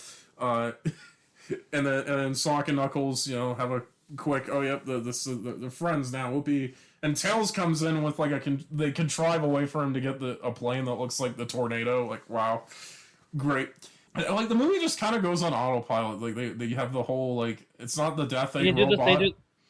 Yeah, it's a Death Egg thing, and Except then they just do the Sonic Heroes baits. Like Robotnik got these weird ass Freddy Five Night powers from the fucking Master Emerald, and yeah, it just all just happens, Sonic gets the Master Emerald, but it shatters into the Chaos Emeralds. Interesting way of melding the lore to simplify it.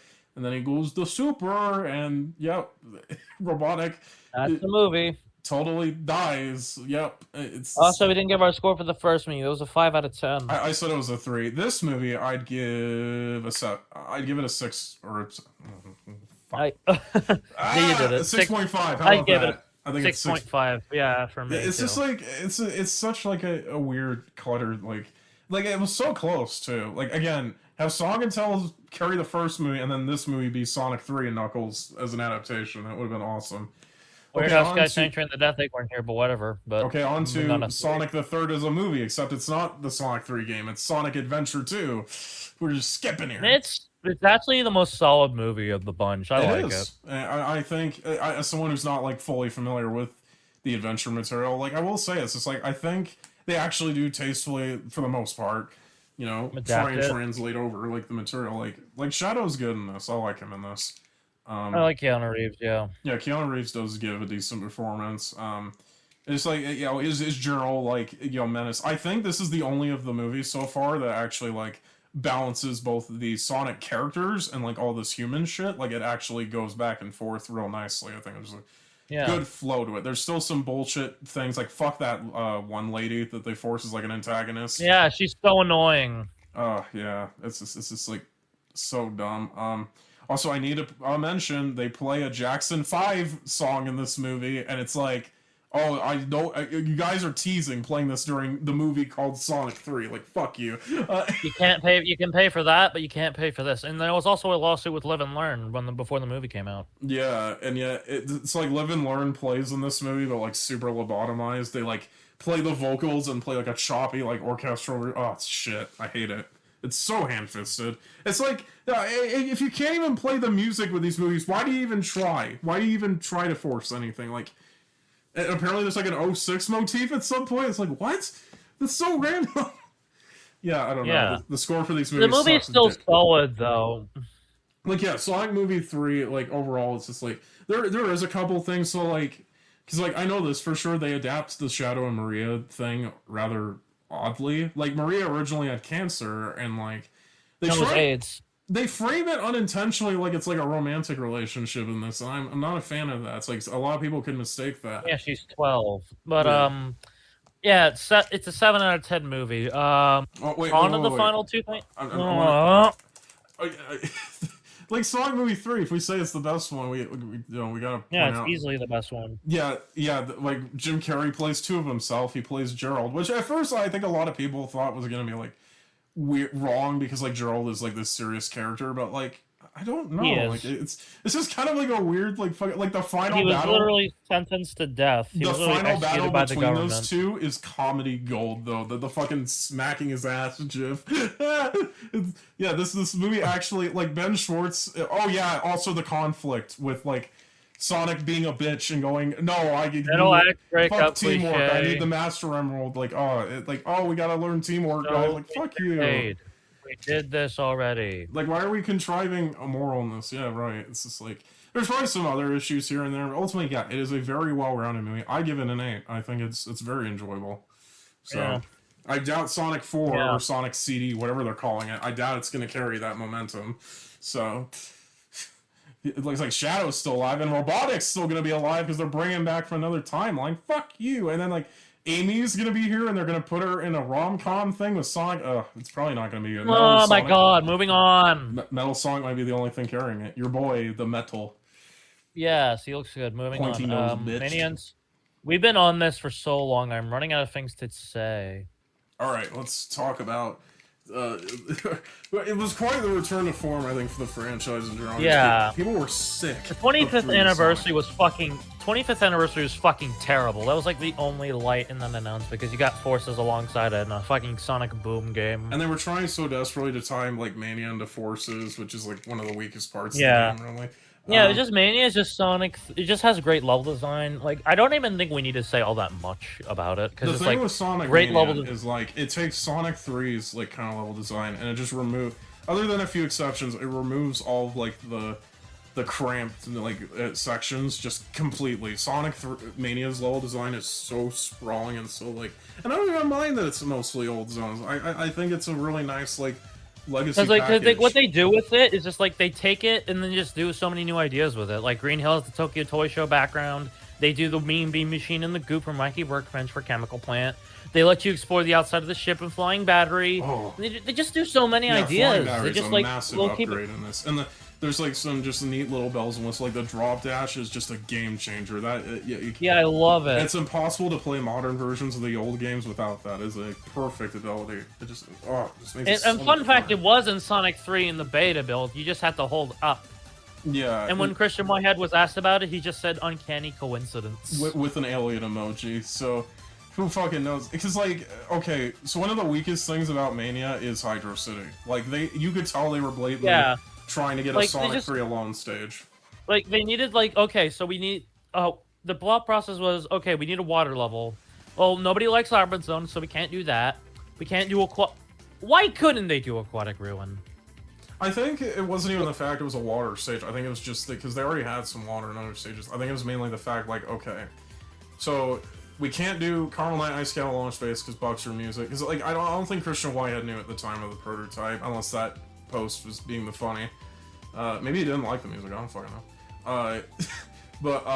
And then Angel Island and Marble Garden, I guess they thought were like Angel Island literally shows up in the opening. Because like there's a lot of cool level transitions and like callbacks, but I'm not a fan of like how they just like awkwardly fit that in. At least you get to play an act of it, kinda, sorta, halfway in Encore mode. Like Encore mode's mid. I don't like it. I like the idea of like the swapping characters, like and racking those up rather than lives, but I'm not a fan of like. It's just like Hydrocity and Mania. They just took the level design, the original level design, and said, "Here's the same thing, but more." It's just like it's not fulfilling. And said because more they're not is doing anything shitty. It makes it with slower. Like they add in the Sonic 2 8-bit like bubble thing. That's horrible. Why would you add? Yeah, that? he's just a pace breaker. Again, our clips from the extra video do a lot better, do a lot more justice. It's just like, man, like. But the fact that, like, so many of these old zones, Hydro City is an anomaly, because, the rest of these, they do some pretty good service, I say. Let's say, like, they brought back the cut desert sand shower zone from Sonic 2, and they make it such a fun and original level, zones, every single one of those original zones is fantastic. Studiopolis, Press Garden, Mirage Saloon, Titanic Monarch. No wonder people want more of those. They're fucking great. Mirage Saloon is half original, because considering where it came from. Yeah, Mirage Saloon. I'm not a fan of Sonic's Act 1. Like, it has some neat callbacks, but and, like, the train bit's kind of cool, but it's just like, I don't know. Like, Knuckles' stage is way more satisfying there. And then Act 2 is wonderful. Yeah, and then Oil Ocean, I mean, it's better than the original. Like, I think it's a neat idea merging it with Sandopolis in Act 2. And then Lava Reef is also a pretty good translation, like you said, in Act 2.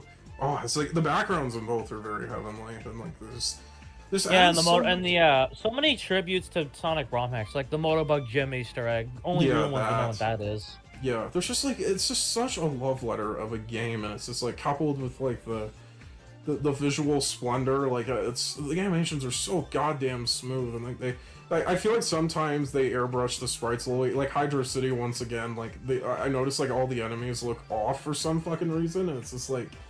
Yeah, not everything translated fully over. It's just like it would be genuinely being nitpicking if we complained about it much, but just like if you want to see so much childlike adoration from us, just watch the compilation. And that's the music, up. But, oh my god! Oh my god! Every single song in this game is a banger, and if you say otherwise, you're wrong. T-Lopes, we bow down to you. You are our god and savior. Like he genuinely. I have so many favorites. I couldn't even name you all. Why didn't you do the whole soundtrack for Superstars? What the fuck is wrong? Yeah, I guess that's a segue. I'll give Mania a 10 easily. Or actually, no, I'll give it a 9. Game. I'll give it a 9. I think it borders with Sonic 3 because it's just like it does have a couple bits where it's just like, especially Hydro City, where it's like, okay, guys, yeah. I also think it's kind of just like lengthy. I think it's like a little too long to sit through on a single playthrough. Like with Sonic 3, I feel like No. I disagree because when I was playing it in one sitting, you saw I was having fun the whole time. Yeah. There's just something about Mania where it's like I don't know, because we're going. I don't know if it's as cohesive as 3. You know what I mean? Like with how the zones. But it's not meant to be. It's just meant to be a celebration. They did fix that a bit in Mania Plus because they had like Mighty and Ray are not bad additions. Like I like their abilities. Because like I said, Encore mode's kind of mid. Yeah. Mania is just like what they. The fact we got the game. Are fun. The fact we got the game at all is a miracle. How packed it is, how much love was poured into it. It's everything, man. We wanted this to be only 4 zones before they said no, we're doing multiple, and then Again, I feel like that was meant to be like a Sonic 4 situation where it was originally gonna be a mobile game or something, and they were like, well, let's just make this a full-on thing. Why not? And Egg Reverie's mid. The forces and like that whole like good ending's dumb. Like the bad ending's better. He's like, oh yeah, that's the second time. If I had a nickel for every time, you know the meme. But let's move on to Sonic Superstars. To wrap this up. Oh yeah, we forgot the special stages. I think like by the 3rd or 4th one, they get so tight. Like I remember you were like so goddamn close, and you ran out of time on it. Yeah, they're tough bastards. I do think like they're a cool concept though. I just wish I don't know they were easier. I personally can't get into them, but yeah. Superstars, let's just make this quick. It's one of the most uninspired games we've talked about this today. It's crazy because like Oshima was involved, but he was only really on like some concept art shit. He wasn't like and he was a producer. Let's talk about the art design up front because like it's better than Sonic 4. Like people compare it to Sonic 4. It's like, leagues above that game. It just looks bland to me. It just looks like New Super Mario. Like I like the models and their animations. They're cute, but they are fucking like flat against like all these settings are just so derivative. Like, oh wow, guys, Bridge Island, it's a new stage. It's literally just Green Hill. Look, I mean, I guess Speed Jungle's kind of unique. If you're grasping Leaf Storm, it's just Leaf Storm from Sonic Rush. But again, I don't want to keep ranting about it because you know exactly what's wrong with it. Just the multiplayer is just a sucky idea. It doesn't work with classic Sonic. Generally, this game is just so mediocre, and I don't want to be here all day. I think the first half's decently streamlined, but then the second half relies so heavily on gimmicks. I mean, Golden Capital is neat because it's based off the sun loop in the Sonic 1 concept art. It's nice to see that fully realized. Yeah. Let me think. Some of the zones are one act for some fucker. You could tell the game was just like cobbled together and rushed. It was so like. The bosses are the worst part, easily. Are so bad. The bosses like you have to do constant waiting games. Everything. Yeah, they're not Sonic fights. Oh my god, they each get worse. I think the worst one is Golden Capital Act 2. Fuck that fight. Holy shit. Is that the one with Fang? Yeah, you have to do so much fucking waiting. And that's why if you die, you have to do it all again. It's so stupid. And then there's also the Death Egg robots on Trip Story with the instant kill bullshit. I don't want to be here all day. You know what I mean? I didn't even finish the game. Like I got to the final boss on Sonic's route, and it's bullshit. It's just bullshit. I tried to stream this game. Fun fact, and I couldn't make it through half of it. To be fair, your controller was failing a lot too. But yeah, it's not a good enough game to even like try and power through it with. 3 out of 10. You got weird ass special stages, like, and the Sonic 1 bonus stages again. It's so, like, the only thing of value I got out of Superstars fully is the soundtrack. A lot of people say the soundtrack's very inconsistent in this game, which it is. It's bad. Yeah, I love the music though. Even so. Oh my god, you need to shut up. like, okay, the main menu theme's bad, but like, I don't know. Oh yeah, and the fucking Robotnik and There's a Fang lot of themes. bad tracks, but There's only I like think a we few. should just wrap. Can we wrap it up? I don't want to be here with superstars. Yeah, fuck Superstars. I'll give it 3 out of 10. like a 4 or 5. I don't know. I don't know. Yeah.